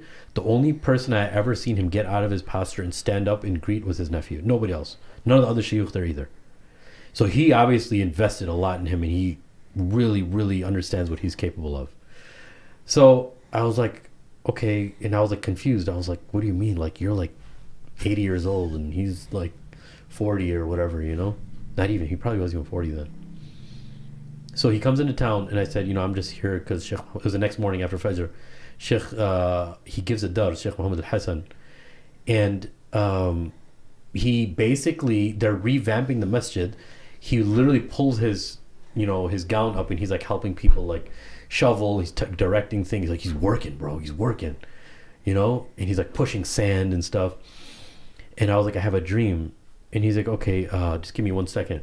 And then he's like, I'm about to sound. He's like, wait. He brushes the ground. Wallahi, dude. He brushes the ground, and he goes, sit down.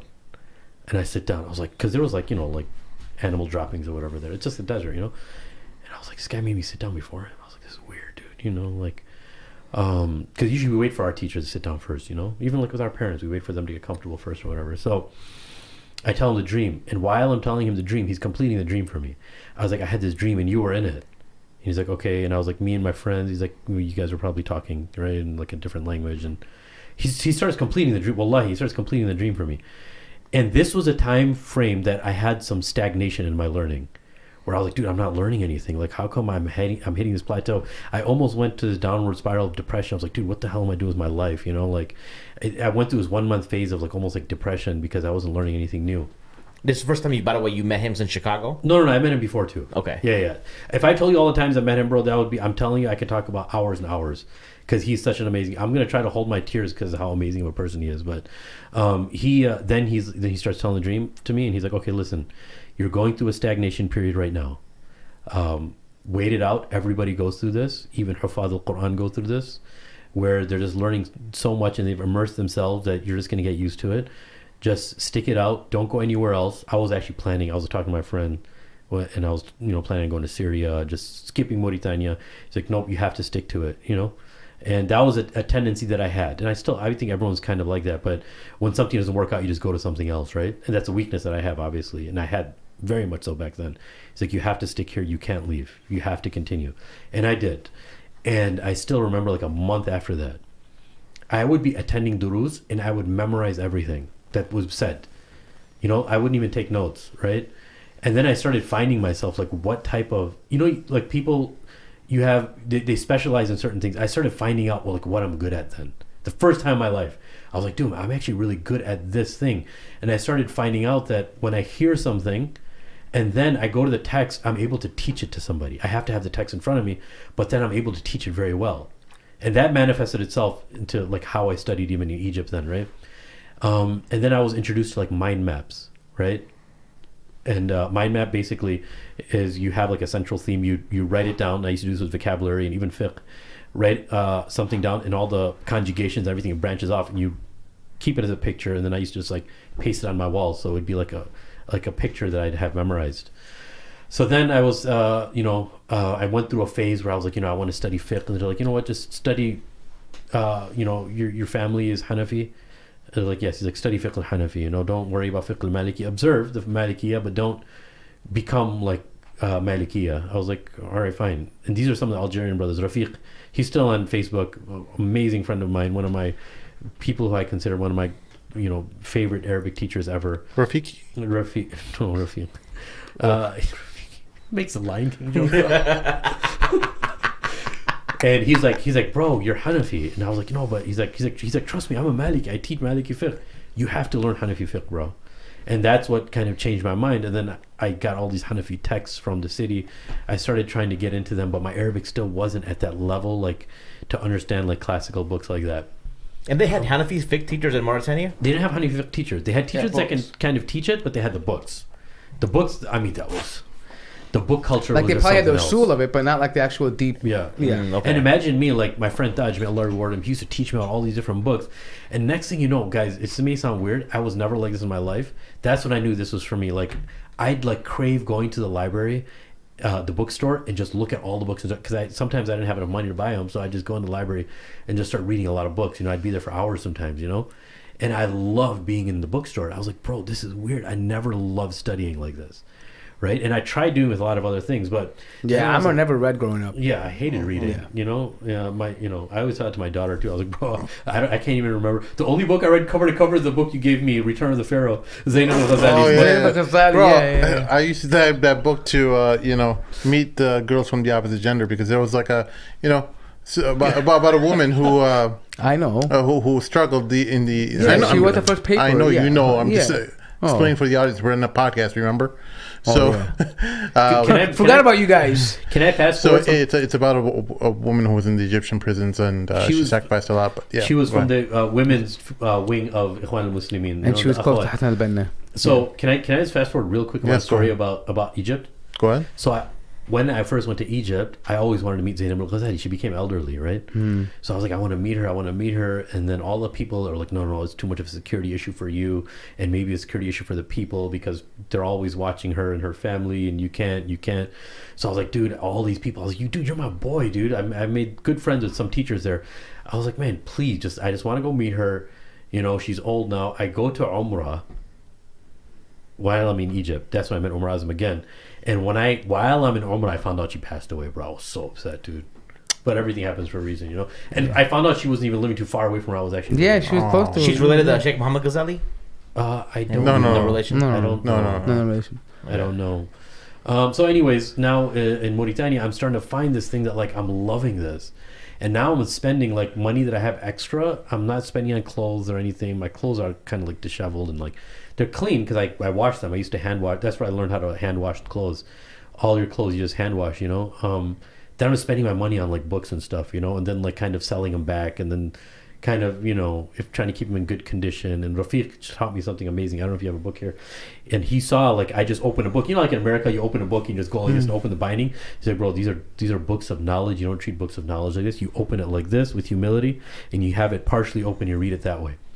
And I didn't understand it then, but when you realize when you give knowledge that much importance, your reception of it, your receptacle of it in a whole different manner, because it's adab and ilm at the same time, right? So now it's I'm loving this. I'm like, okay, this is most likely for me. I'm going to keep doing this, and then to make, how much more time do we have left? Got, Half hour. yeah. Oh, cool, perfect. So now I'm making friends with people. Then I lived in the city for a little bit because I was like, you know what? There's some scholars in the city now, and that's where things got a little different because I was living on my own for a few weeks or a month, and living on your own is not good, man. You know, because you just too much self chatter. You know what I'm saying? Alhamdulillah, you know, I was never tempted to do anything haram while I was living alone. You know, that was never an issue, alhamdulillah. But my issue was self chatter, like, am I doing this? And so I started finding myself while living alone is that I would have a collection of books, and throughout the entire day, bro, I would just go through a book. I'd read it for like 15 minutes. I was like, no, I should be reading that book. No, I should be. And obviously some of that has to do with the waswas of shaitan. You know, if you're already in a place to learn, he's not going to tell you to stop. He's going to keep you busy with knowledge, but not learn anything at the end.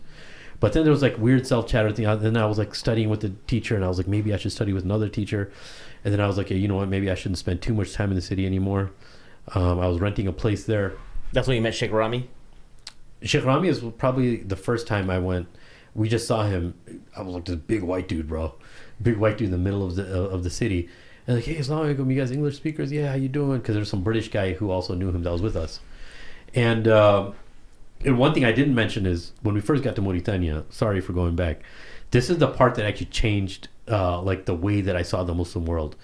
We had a brother with us that was a TJ dude, awesome guy, Salahuddin, Allah reward him. He was like 30 when, you know, a little older than us. He was 35. He used to wear turban, kurta pajama everywhere he went.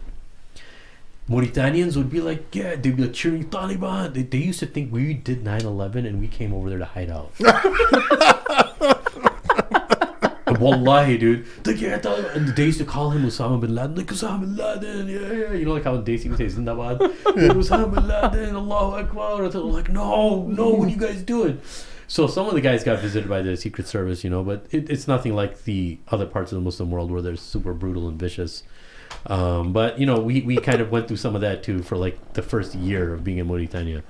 The one thing I was like, I remember Abu Toba was talking about was like the kids there, when they meet adults who don't have memorized the Quran, that they're like, what? They're shocked. They're shocked. When I told them I know like Juz Amma parts of it, I still need to review Juz Amma. Like, wait, you have a beard.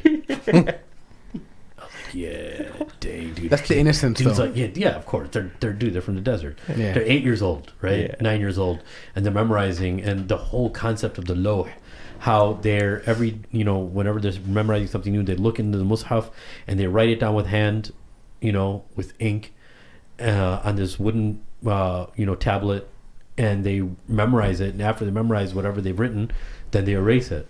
They wash it literally with water and sand. And then they write anew, right? And that's how they memorize the Quran. And that's why their memorization is they memorize everything like that. Even but texts. also, what makes the memorization so solid is that when they're memorizing, not only do they recite it back, they write it back. Yeah. They have to be able to write it back in Rasm Uthmani, so to make sure they preserve the recitation. So you think you got it easy just by memorizing? Like, no, they have to memorize it and write Yep. what they memorize And back. the funniest thing is now when I'm using this lawh, I'm a lefty, dude. And then this So one, right, my left hand, like, why are you writing with your left hand? we've never seen this before. He's a witch. Burn him. I was like, I know. One of the dudes was like, God damn I never lefties. cared. I never cared. You were a blue-eyed devil, weren't you? One of the guys was like, astaghfirullah. No, there was other Algerians there. They have blue eyes too. So I wasn't that's true. I wasn't sticking out like a sore thumb like with the people I grew up with. They call me blue-eyed devil or anything. So they're like, it's so there's all these cool things that are happening at the same time. There's lots of lots of learning lessons on like a daily basis. You're learning lots of stuff as long as adab. But one thing I'll tell people what wasn't one of my greatest benefits, like you get it, like the stories of Abu Hurairah radiallahu anhu. You get the stories of people who lived in the desert and how they didn't need anything else. Like you understand what happiness and being content with something else. Like after like the first year in Mauritania, I just constantly found myself every day thinking, I was like, bro, I really don't need that in the States. I really don't. That's like, why do we have all this? Not like I'm going to abandon it. I wasn't like that. But I was like, dude, it's like, I thought this was so important. Why is it not? Why was I taught in America this? So like the minimalist. The minimalism. Yeah. There was the it reminds me, since what you don't need. So I went to Chicago Islamic Center, Sheikh Muhammad Imam's joint on the south side, right? And I go in there and they have like bidets, like the spray, but there's and little jugs, but there's no toilet paper. Yeah. And I asked Omar Hasib, because he's his apprentice, and he was like, "Yo, where's the toilet paper at, man?" She's like, "Get water." I don't know toilet paper. Yeah. So like, was that? But I was like, that's weird, because like there's no toilet paper. I never used. There, you just use rocks or just water. And just water. You're good. But isn't there? What about? I heard there's a shortage of water though, isn't it? It depends where you are. I was going to get into that in two more steps from now, but okay. But so the Sheikh, what he does is Sheikh Muhammad Salim rahimahullah, and in the season of after the raining season, where there's more greenery in the desert, he takes his animals, right? Because he has they have lambs and sheep and camels. They transport them to like in the heart of the desert where there's greenery, right? I mean, there's no grass really. It's just more green trees and stuff like that. So we're like, hey, let's go over there, And I was like, all right, I'm not sure yet, but Tariq and Idisham went before me. Because I was still doing stuff in Qura, and then I was just, and I one thing Tariq and Idisham will tell you, I kind of wanted to separate from them. I love them, but I felt like I was talking too much English because I was really like driven, and I had like an OCD for Arabic. I'm not. The guys used to laugh about this, and I used to laugh with them. But bro, some of my teachers were little kids, bro, like 8 years old. I used to ask them, hey, how do you say this? And wallahi, there were some kids when I was in the city. I'd be like, okay, where do you guys stay? Okay. I used to go to their house, and they used to give me Arabic lessons. And one of the kids was 8 years old. Wallahi.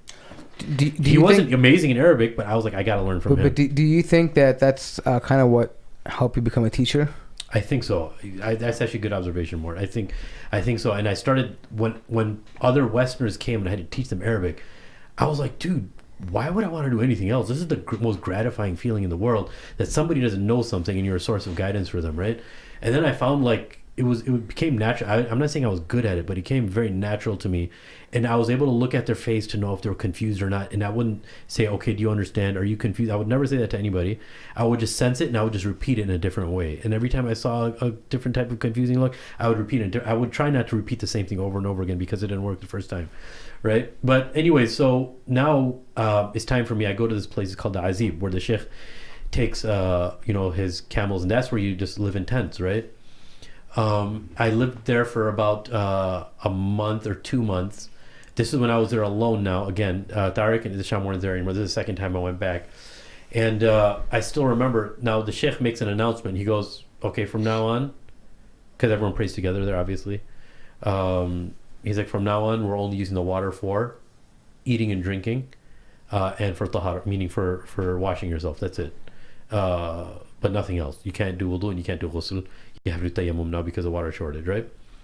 So what used to happen was they had this humongous balloon, this square-shaped balloon that they fill water in, where a truck comes like every few weeks or whatever and fills this humongous balloon, and everyone who's living with what it looks like? You ever seen a whoopee cushion? Yeah. Like, it looks like a giant one. You know how the heating thing I used to use, like that kind of thing. It's a huge thing, or like a moon bounce. You know, like a moon bounce thing. Yeah. But just it's like the bottom rubber. part of the moon bounce, like the thing where kids jump on it. Yeah. But it's like really thick rubber and there's valves in it. Yeah. Okay. And then there's like tons of water. I don't know how many gallons fit in that thing, dude. But you have to remember, there's like 60 people in the desert with us, right? All of them. Some of them are who have families. They live like kind of far away. Those who are married, from where the bachelors live and with in the area where the sheikh is and everything like that. But you can set up tent wherever you want. You can set it a mile away. You could set it like right next to close to the sheikh's place. So I still remember there was a time where there was so little water that there was no more wudu. It was only to wash yourself, and then it was like, okay, we're waiting, and now there's not water to drink anymore, right? The Mauritanians are chilling, dude. I still remember one day goes by, I was like, okay, no more water. I was rummaging through some water that I had inside of some container. It was hot, but I was like, okay, I'm just gonna drink this little by little, right? Wait, how hot? How hot are you? So this is a desert. Yeah, but this is not the summer season of the desert. There's cooler seasons in the desert too. Okay. Right. So I'm saying that this was probably like on a regular basis, 85 to 90 degrees in dry heat. It's not that humid then. Dry heat. Some days maybe like almost 100, but you find the shade, you're all evenings good. get really cold. I mean, cooler. Yeah, evenings get cold. Yeah, especially in the winter season. So people who don't know about the desert, like during the daytime, the sun is radiating, but when the sun goes away, there's no moisture, so it's just everything just drops dramatically. Yep. And it's a much like 30-40 degree difference in temperature. It's a whole different type of cold. Yeah, you feel in your bones. 2 days goes by, 3 days goes by. And I wait, 2 days go by without water. Yeah. And no food either. Food is, but like I was eating very little because I felt even more thirsty after I ate. So I was eating a little bit. There's like crackers and stuff, right? Yeah. I mean, there's like macaroni. We get food from the Sheikh's family too. They were cooking for everybody. Yeah. And you don't pay anything when you go. That's one thing I didn't mention. You go to the Sheikh's village, they cook food twice a day, lunch and dinner, and you eat from there. You don't pay them a single penny. So the fourth day goes by and I hear this loud truck, and I still remember I'm lying in the middle of my tent. I can't even study. I'm just lying. I'm looking up. I must have been looking up for like 4 or 5 hours, just looking up, at the top of the tent. And then I heard something and I got up in the trunk. Everyone was like celebrating, dude. Yeah, I saw some dudes praying 2 rakat and stuff like that in celebration. And then it takes like an hour to fill everything up. No, I remember you were saying that it was the students were celebrating. All the Mauritanians were just chilling. They're like, kind of like, No, there were some Mauritanians, but yeah, the foreigners more so. Yeah. But the Mauritanians, I mean, they, mashallah, dude. I mean, think about it. Like, they have like a game that they play on Eid, like who can drop the camel by grabbing its legs and tackling it. Yeah. Dudes that are like skinny, bro. Yeah. I thought I was all cool, bro. I was like, yeah, I'm like this big, fat, thick American, bro. I was going to wrestle with this dude.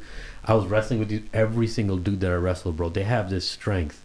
Whose phone? It's that Bedouin strength. These dudes were just tossing me on like rag dolls. No, but and by the way, anyone who never been around a camel before, a camel can literally like grab you by your neck and toss you. Yeah. And these are not small camels. These are like the camels will literally grab you. They can eat your head up. I mean, like grab you by your head and if toss you. They kick too. If they kick, it's over. And actually, camels. And the thing about camels is that they have a strong memory. So if you mess with it last time, it's gonna remember. That's what I say. I remember people who say that. Like, in Pakistan, people who mistreat their camels, the camel waits outside. I messed with a camel in February one time when I came back, and the same 10 years, 6 years later, they remembered me. They tried to bite me, bro. Are you serious? Yeah. They're not. I know that they bite the head and stuff. Yeah. No, I mean they kind of like nibble, but they're not like. But they're strong because their necks are huge, right? So when they grab you, they can toss you when they clamp on you. Anyways, the point being is to take down a camel. It's huge. Yeah. Okay, so now when you finally got the water, are there a lot of people who was there a level of concern that hey, we might die? No, that wasn't at that level. For me, I would just like. I'm gonna drink his pee if he had to. No, not really. I would probably listen. Anyways, so that wasn't really a concern because everyone else around me seemed pretty cool. Okay. Were they just trying to make sure that you don't panic, or because no, they were just elderly people, like people more mature, they might be like, hey, let's not panic, and that just might create a bad. No, it wasn't like bad that. Scene, no? Everyone was pretty chill, Everyone obviously had some rummaging of water here and there somewhere. You just didn't want to use up whatever you had. So everyone had these big, like those oil containers that you get, like those humongous ones that are like 5 gallons or whatever. So you just try not to move around for most of the time. I couldn't either. I was just so tired. Yeah, I was just exhausted. So when the big truck comes with the water, what does that look like? Like one of those oil tankers? Or what does it look like? Kind of, yeah, but yeah. It's like that big, like a cylinder. There's like a huge, like imagine like an oil tanker, and then like there's a valve you plug into it, and then it connects into the the inflatable, what do they call that thing? Yeah. And it's The funny whoopee because, cushion. and you know, there's no water there Whoopee because the thing starts deflating, so you can tell And the if I kids jump on it too for fun. Like the little kids that are there, they jump on it. There's valuable water in there. You don't want them to jump on it. They're little Smack kids, them bro. around. They're little kids. Yeah, man. question came for you. Like, how do you know all this stuff? because I've been out in the desert. You've bro. been in Mauritania? No, No, the Dubai desert. I've been Dubai? inside the deserts, the Moore's Dubai a cultured deserts. man, bro. I've Y'all been, don't know. yeah, I've been Yeah, around, bro. nice. Yeah, Moore's I've a camped out in the backpacker, desert bro. for a long period of time, I'll bro. tell you one thing even about Egypt, bro. When people used to Oh come yeah, to I Egypt, needed to. when people come to Egypt, you have to babysit them for like a month or 2 months. They don't want to do anything on their own, bro. The next day, Mort's there, bro. Next day, he comes back. Like I pick him up from the airport. He comes to our place. And I he just, picture bored with finding a midget somewhere. You're like, hey, look what I found. A good friend. I did that in Dubai the first day I got there. I had I know, a you midget said friend. I made friends with Is him. that I on paid- Facebook? Bro, I that's paid what him- he did when in Dubai. And I knew it's so more to do this. As soon as he found a place where, like in Dubai or something, he found a midget, a dwarf. Yeah. I gave him like I remember he took a selfie with him. And I gave he him like 1,000 riyal to hang out with me for like this for the whole week. I'm because like, hey, Mort actually just has come a- open Mort- my doors for me, just to hang out. They gotta give me some food. He loved it, bro. He felt like a king of the crown. Like, Since we were kids, Mort would tell us about his grandfather who had a midget that he would carry around on the shoulder. Oh, wow. So my grandfather was a police officer, and he had like this little tiny guy that people would make fun of. So he felt bad. So what he would do is he employed him. He said, "You're just gonna hang out with me and do everything I tell you to do." So he would put him on his shoulders, and he would just walk around. Allahu Akbar. And my grandfather would go arrest people. He would say, "Get off," and go put handcuffs on him. So he would just jump off. He just goes- So I know Mort And my wanted- grandfather was like 6'3", like he was a big dude. He had, like, a Anywhere, 22-inch anywhere neck. he finds out there's a midget, he goes and searches him out because he wants to emulate his grandfather. I love them. I love them. I have a Wow. I have a soft spot for I'm anyone just that's- curious. I honestly don't know. Is that considered an offensive word? No, Dwarf is the correct word, I think. It's actually a microaggression to say midget. okay. Well, You're supposed to say dwarf. 2020. Dwarf. Dwarf's a little no. Dwarf because- is a no, but correct- dwarfism is a little bit different than Yeah, that's why I don't so get- I just call them little people. Okay, cool. I don't yeah. think that's correct either. No, but they call them little people themselves. Why don't we call them hobbits? Is that okay? Oh my god, dude, No? you're so bad, dude. Stuck full of love, bro. You have no heart, dude. This guy's messed You have up. no What? heart. That's wrong? You have no heart at all, bro. I thought hobbits are cute. You Okay. have no heart at all, dude. I thought that was. Astaghfirullah. I thought that was. I'm a nice glad word. Sheikh Amir is here to correct you, bro. I You thought corrected him, bro. He's Everyone's incredible, correcting bro. him. So as far as Mauritania goes, what, like, you were there, what, total of 18 months? I was there for 1.5 years, yeah. Why? It seems like a short time. Like, It seems like a short time because now I started realizing that I'm getting older and I should because it takes a long time, and at the end I'm not really going to get like a certification that's going to be accredited or something like that. So I was like, I'm just going to Arabic and just live as much as I can over here, and then I got to move on to something else, right? But the thing is, I feel like people, when you're 18 months, I don't know, is equivalent to maybe 3 years in maybe another place. Possibly, right? yeah, but I feel like people understand that though. Like, I feel like Mauritania carries not only because people know what the environment's like, and also people know that there's nothing else for you to do. there's nothing else to do. Yeah. You know what I'm saying? Like, you're in Cairo, you can go to like Chili's or whatever. Yeah, oh yeah. Just hang out. and, Like, people don't know when you're out in the desert, bro. There's absolutely nothing to do. Like, Yeah. I mean, it's a different type. I mean, I don't want to say you're bored, but it's a different But type of entertainment. After Asr is the best time because that's when all the people get physically active. They don't really study after Asr, between Asr and Maghrib, and then Maghrib study starts again. And that's when all the guys used to play soccer. Bro. I started Wrestle, loving playing soccer, soccer yeah. after that. And the barefoot soccer in the sand, bro. That's how everybody does it. Do It was so tempers fun. ever flare? Do you ever? Did you ever? I know you're not one of those. You're pretty much a pacifist, but I mean, mashallah. I'm not saying. I mean that in a nice way. It Like, depends you- under what circumstance, though. You should I'm ask a- my wife if I'm a pacifist. No, you- I remember one she would time. probably agree. I'm just gonna Yes, tell he Amr is. one thing. Remember that? That's my brother, fool. I don't remember that Oh, part. yeah, Oh Imroz. my god. Yeah, I can't go into So- details. so of the Shout out story. to you, Rose. I love you, brother. Yeah. So did you ever encounter No. brothers get into the old Not the fisticuffs? Mauritanians. You Not the know, Mauritanians. The Algerians, yes. Not the ooh, Mauritanians. Algerians, they're feisty bunch, huh? Well, I mean, everyone except for the Mauritanians. Mauritanians don't really like fighting, dude. You're not going to see Mauritanians fighting. I remember after being there for a long time, I was sitting in a taxi and a guy freaked out. He almost stopped the taxi. He said, "There's somebody that got murdered, like 1,000 kilometers from here." So it's like it's a weird thing to hear about, even a murder. So check this out now. So fast forwarding, I'll add some details to some of the other parts too. But now it's time for me to leave and come back to the States, right? There's a lot of things going through my mind. So Wait, why did you want to come back to the States? Because I think that I needed to, just come back home and. So reset. Need to see family. Yeah. Try to get married. I don't know. I wasn't considering marriage then at that time. To be honest with you, I needed to just go back home, probably make some more money, get some more money. Just like you said, reset. Try to figure out some other things because I knew people that were talking about traveling to other countries where you can get certified. Some people were talking about Tunisia. Some people, I was actually considering Morocco. But one benefit I will tell you, Mahin, about Mauritania is people used to come there after going to Medina University. I met some people like Algerians and other people after graduating. Then they came to Mauritania again. And I'm seeing that benefit now because it's kind of like you re-summarize everything. You memorize a lot of the stuff that you read in theory. Now you just memorize it, So I think that me and Omar Hasib were just talking a few days ago, and we're like, bro, we should actually go back one of these years and just like stay there for like 6 months and just. I constantly keep telling you, hey, do you want to just go back? Because let's go back for a trip. I keep telling you. I mean, I think at the end of the day, that's where if that's what you find that was your element. Yeah. Why don't you just keep going back to it? It's because refresh and then because at the end of the day, right? It's like, you're teaching an Islamic school, right? Yeah. I mean, but I think that you could offer something. I know you don't like the spotlight, but there are things that probably you could offer on more research or academic level. But so that's the thing about Mauritania. It's not really research. It's not a place of research as Egypt and Syria are. It's not as academic. So. Think of Egypt as kind of like a hybrid of like the classical way of learning and the Western way of learning, and it's a nice marriage between the two.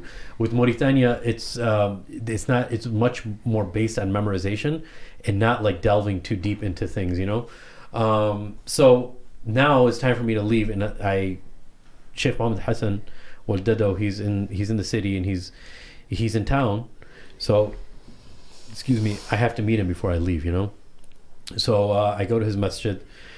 I go to, and this incident happens all the time with him. Whenever you see him and he knows you're a foreigner, there's a line of people waiting for him after his khutbah for, istifta, just asking him for fatwa and stuff. And there's a bunch of people, and there's old people there.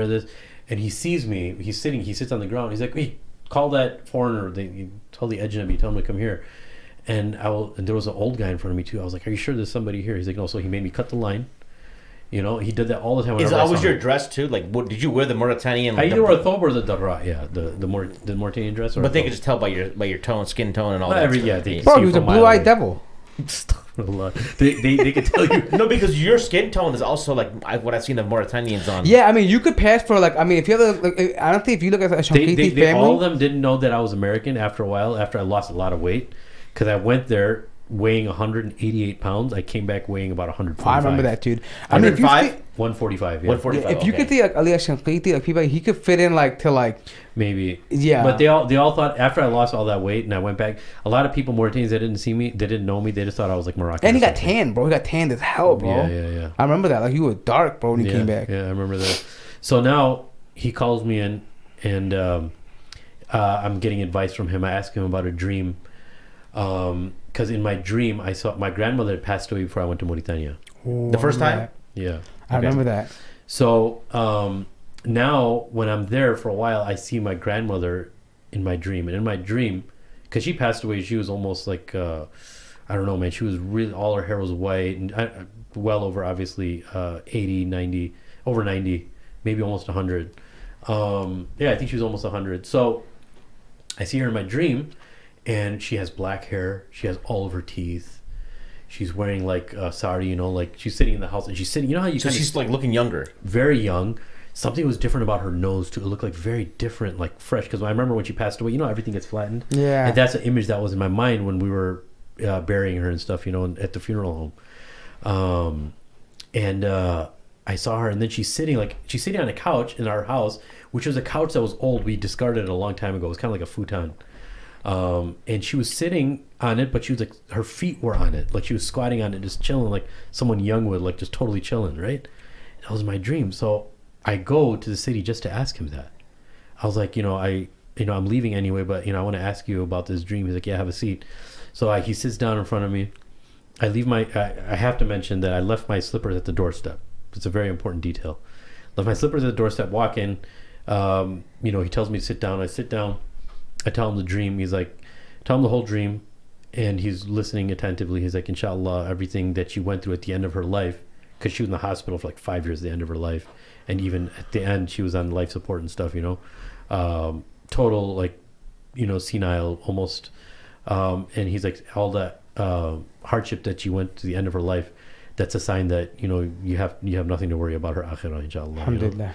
And I was like, wow. Yani bishara. Yeah, it's a type of bishara, good, glad tidings, good news. So I was like, thank you very much, and I'm so glad, I'm going to go back to the States now. It's time for me to go back and start doing other things, inshallah, and stuff. He's like, I was kind of like, getting choked up because this is it. And there's tons of people behind him. I'm not going to see him now. Tons of people behind me to ask him a question. But he's normally not living in Mauritania. He's living in Saudi? He was living in Saudi. His story was interesting. He was there. I mean, he really didn't need to go to the universities. He went to Malik bin Saud University just to get a certificate, a degree, basically. The funny thing is, he used to go to his teacher's darses in daytime, and at nighttime, they used to come to his dars. All the teachers and stuff, even the PhD level guys, because obviously they knew he was something special, mashallah. So, one of the things I still remember Shaykh Hassan did, and this is the thing, I'm not going to mention his name, but me and Sim got a chance to go meet somebody who's a scholar, and we had to pick them up from the airport and just get their hotel situated. And I didn't have a really good first experience with him, and he was considered like a high-end scholar. And the moment that happened, I realized, like, the experience I had with a lot of the scholars that are here, especially American scholars, who are on a very high circuit. I noticed that they're obviously nothing compared to any of these scholars. Nothing. This is what Shaykh Hassan did for me. I was about to get up. He's like, hold on. He held my shoulder down. Yeah. He's like, wait. He literally goes to the door. He opens the door, picks up my slippers in his hands. You only do that for your teachers in Mauritania. And I was like, what is he doing? He's picking up my slippers, and he hands them, and he goes like this. He takes my hand, tells me to get up. He puts them on the floor for me. He goes, Bismillah. And I was like, what? Like, I didn't know what to think, bro. I was like, dude, how do you find people like this? You know what I'm saying? I used to see him in the city sometimes randomly, and I was like, just going to get like money from Western Union. Wallahi, dude, I would see him, and he'd be like, wa alaikum salam, how are you? He'd take out money out of his pocket and just give it to me. Wallahi, dude. And I really needed money then. But I had to wait like a day like for the money to clear in Western Union. He'd literally see me. So I'm like, how are you? Everything coming good? Yeah, okay. I'm right here, and if you need anything, I'm here for the next week or whatever in this area. Just ask for me, and I'll find you here. Bismillah, I gotta go. He'd hand me money, and he'd just leave. And I was like, this guy is. Hey, Omar, can you give me 1 second? Yeah. Hey, to guys in the live chat, can you please keep this to the show? I mean, I don't want you to harass people in the text. All right, Asadullah is a guest of ours too. He comes in here, we respect him. So let's be a little bit mindful. All right, the chat's not a place for your beef or not. Just keep it. Bro, just keep it civil. Just mute it. I can't. I'm in here. I don't know what to do. But okay. Yeah. But anyways, yeah. So I mean, that's the last thing I remember of him, right? I mean, being in front of him and talking to him, and like if I was to just sit down with you and tell you all the experiences I had with him, just seeing him randomly. Because I used to go to some durus when I was in the city and like attend his durus that he'd be having, and mobs of people would be like Hajj outside, bro. And he would see me from far away, and there's all these people in between, and he'd like try to move them to come and meet me. He does that with the foreigners because he obviously kind of remembered me, I guess, from Chicago. But Omar Azam put in a good word for me, and when someone's a foreigner, they come from far away. In any country that you go to, they're going to treat you like a guest with a lot of respect. There's to echo what Mort was saying earlier is like you can learn all the what we learn here is information. Yeah, like I always make a distinction. I'm like, dude, there's a difference between information and knowledge. Yeah, because you can gather all the information and it remains that until you can somehow put wisdom with it. Because I believe that knowledge is information plus wisdom. Yeah. And that wisdom can only come like when you see it and experience. Yeah. I'll give a small example. How many times were the teachers in Egypt that were so, they're gems, and they would travel an hour and a half to meet you. Yeah, dude. Yeah. And they would be humbled. The buses, microbuses and buses in Egypt. Dude, anyone who's traveled in Cairo knows that that's the last thing you want to do for an hour and a half a day. One-way commute. Like, you don't find that kind of genuine... And even just like a regular bawab would be like, he'd know like a different qira'ah of the Quran. Yeah. And he's he's willing to he's going to help you do something. Like, like that stuff you don't... Like, over here, like, I feel like we've made this culture of like, oh, he's a sheikh. dude, I just have to like, everything is open for him. You know what I mean? For them, like they're used to the hardship. Because they're used to like not being treated special. Do you get what I mean? Like it's a different thing. So they treat you like, oh, let me help you. You know what I mean? It's kind of like they look at like I had teachers in Egypt make chai for me, bro. They look at it like it's a responsibility. Like I have to do this for them. Anyways, and that's why a lot of times people, when they see how much they think it's overly respecting your teacher, they don't get it because they haven't lived it. I'm no better than anybody else, but I'm saying that if you had teachers, you're better than Mahi though. Mountains of teachers. And they're mountains in their own right, but they want to serve you for some reason. It's a weird situation. And it's beautiful. But that's just, let me add one thing is, as far as you could read as much as you want. This knowledge of the deen is not passed down with books. It's from chest to chest, right? Sadr on sadr, that's what you said, right? Sadr on sadr. Yes, the squeeze that occurred with Jibreel alayhi salam, Muhammad sallallahu alaihi wasallam in the Ghar of Hira when he first got his revelation. That's another thing that was occurring, that was being shown to the ummah. This knowledge is sent down from chest to chest, from heart to heart also.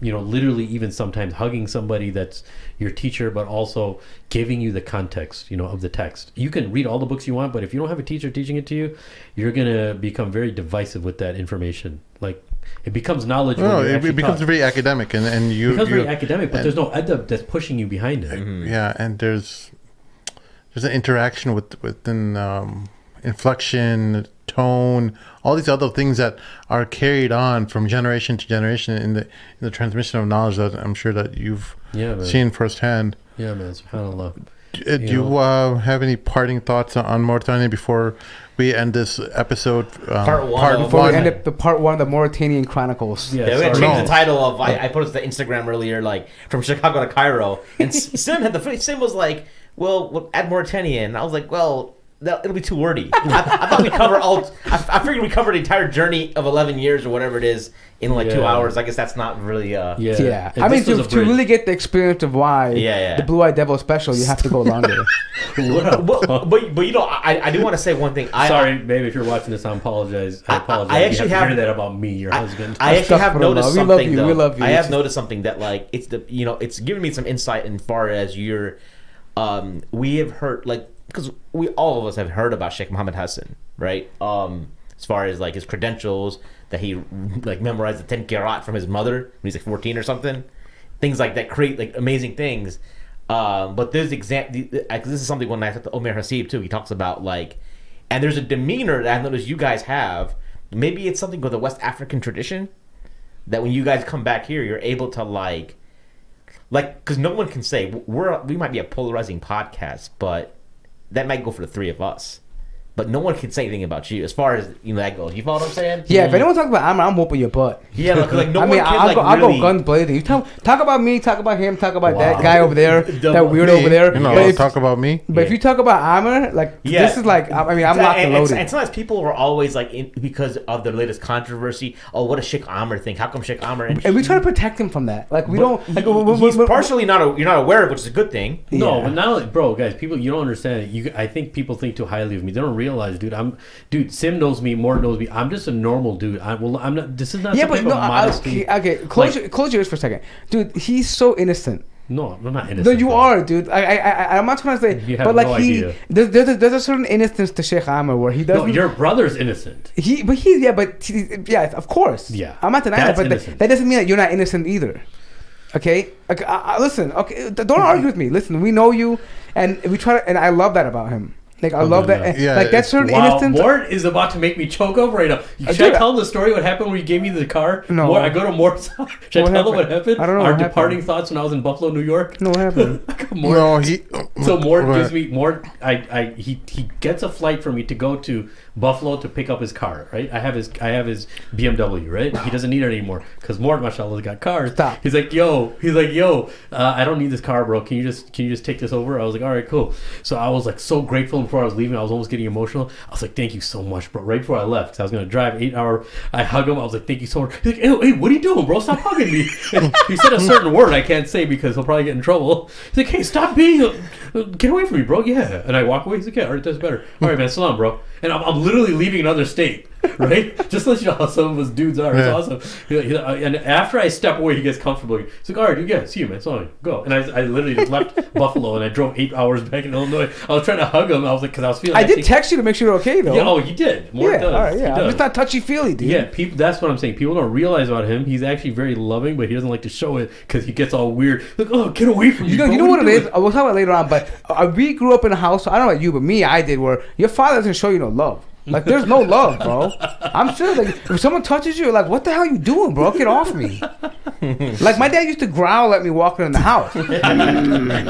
Oh, you're back? What are there, some kind of That's hostel? because you were a buttmush, bro. Yeah, but man, whatever it is, like my dad, like, oh, this is a hotel for you, okay? I remember that. Yeah, I mean, like you know, yeah, the hotel comparison. my dad would come down, and this is when Omar used to hang out with us. He'd bring my nephew down and be like, "You see these people? They're bums. Don't be like them." And then we'd be like sleeping. Remember, we were sleeping for like 1 o'clock in the afternoon on Saturday. They're bums. All of them are bums. I'm like, I told when Omar came back. I'm like, Dad, look at him now, huh? What about Omar now? My friend made it. We used to talk bad about him. But I guess your takeaways from Mauritania and like what Best. It was my favorite experience in my life, man. You know, obviously after you get married and you have kids, but I'm talking about as far as like the places that I always, you know, yearn and kind of long to be in is, you know, Mauritania. Man, I almost consider it like my birthplace, you know. Any final thoughts? Just change. As soon as the Sheikh came back from Mauritania is when me and Mort started reculturing back. They've always been my reculture guys. I remember he texted. No, that's more like Egypt a little bit. Egypt but too. yeah, but I remember when he came from Egypt, he would text us like late night. Guys, I'm an Urban Dictionary. You know what this means? Like, No, yeah, that bro. was later. So Mauritania, you come back. You really come back in 2003, right? Mauritania, I come back. 2000. Yeah, I'm just doing math 2003. in my head. Yeah. 2000. Yes, 2003. Okay. Yeah. Because then after that, then I go to India. All right, give us your closing thoughts about Mauritania. Closing thoughts on Mauritania. I apologize. A lot of people ask me nowadays how Mauritania is. I don't know. I just get all my information now how Mauritania is now from Shaykh Amir Hasib. So if you want to know, because he was there in 2015. But I'll tell you one thing, man, is the Shanaqita, the people of Shanqit, Mauritania, they're a very, very special people. They're gems. Every country has its speciality, but the people of Mauritania, I'm telling you, they have a special place in my heart where nobody else is going to fill that except for the people of Mauritania. Shout out, buddy. Yeah, and I was gonna and the thing is, sometimes you don't have to go to Mauritania to study with the Mauritanian Mashaykh. There, you find Mauritanians in other places. Like, for those of us who are a little spoiled, can't really hang. You can go to the Emirates, and find out there. Yeah, give a shout out to Aslam, bro. Aslam, thank you very much, man. I appreciate you. It's just everyone. I honestly believe one other experience that I have. This is my closing thought. Everyone, I believe, is a history book. Where a majority of us don't want to write about our lives. I really didn't want to do this, to be honest with you, because there's so many other people that are there and I just really felt uncomfortable. It took a while for us to do this. You know, the guys told me it's a good thing, people might benefit from it, you know, so that's the only reason I'm doing it. But everyone's a history book, man. If you were to just talk about your life, you'd be able to write a book too, man. People don't understand how long we had to bug him to do this. He does not want to talk about himself. Honestly, dude, I'm not gonna lie. He doesn't like. I cringe, dude, when you want to do this, man. But you know what? We felt because there's benefit in it. Inshallah, man. I hope so. And we've done bits and pieces. Like, we did that segment on my show, and then you had the Q&A a little bit where you introduced them a little bit. So I was like, people have been asking for it. Sometimes it's like 4 years overdue, to be honest. You know, something we should have done a long time ago, but, you know. I guess. Sorry about that, guys, but...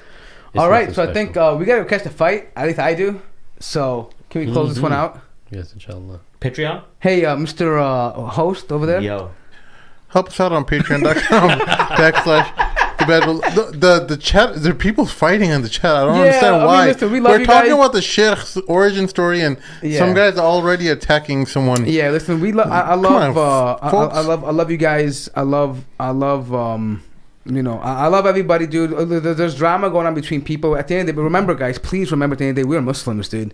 At the end of the day, man, if a drama's going on between brothers, it's because they genuinely mean it. Don't fan the fires. You know what I mean? Don't do that, bro. And just remember, if you guys were in person, you would your conversations would not be happening. And don't forget, some of us know some of these people in person, right? So it's different. Like it's different to just mock someone on the outside and like not have that connection, right? And like it's easy just to say stuff about them and label them some way. But some of us have connections with individuals that are involved here, and it's not so black and white. So let's not take it away. Talk about it at the right time, right? Not all the time. And there's certain why are you coming in our chat? Go talk about this stuff on Twitter or something. Yeah. Anyway, Sheikh, who's your pick for tonight's UFC fight? Okay, so between Israel Adesanya, Paulo Costa, who you got? It's so difficult. I think Israel Adesanya is going to win, but I want Paulo Costa to win. Okay. Wait. Because I want him to get dethroned. You think? Well, what round do you think he's going to win in? So I personally think because Paulo Costa, he's not going to be able. His gas cardio, his gas tank's going to finish after second round. Israel Adesanya can shine like he did in the first round, equally in the fifth round. If it goes, I think Paulo Costa's only opportunity is in the first 2 rounds to win. Okay. If he doesn't win the first 2 rounds, it's over. But I want. What's the name? Get a little humble, dude. I don't like the Stylebender. Israel. He's an amazing fighter. You just hate him because his name is Israel, don't you? I personally think he's.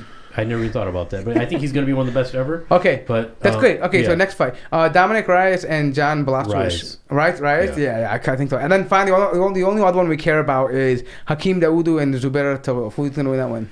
Zubair missed weight, bro. He's 4 pounds over, but I still think that But he's a scary dude, though. He's scary, but I think if he wins, it's because he didn't have a weight cut, because he didn't make weight. But I don't think Zubair is going to win. I want him to win, but I don't think he will. Or you think Hakeem that dominant? I think. Okay, there you guys have it, guys. Thank you all. Don't gamble. It's just his pick. Don't gamble on this, guys. Astaghfirullah. Thank you all, everyone. Make sure you help us out on patreon.com/the We do not want to do exclusive episodes, but we will be forced to do so and benefit the patrons who are helping each of our channels out. Make sure you like, subscribe, and be a patron for both of these guys' channel, Muzzy Buzz and Sultans and Sneakers. Yeah. And for my co-host Shaykh Amir and these other 2 knuckleheads, we'll see y'all next time. Assalamu alaikum. Assalamu alaikum.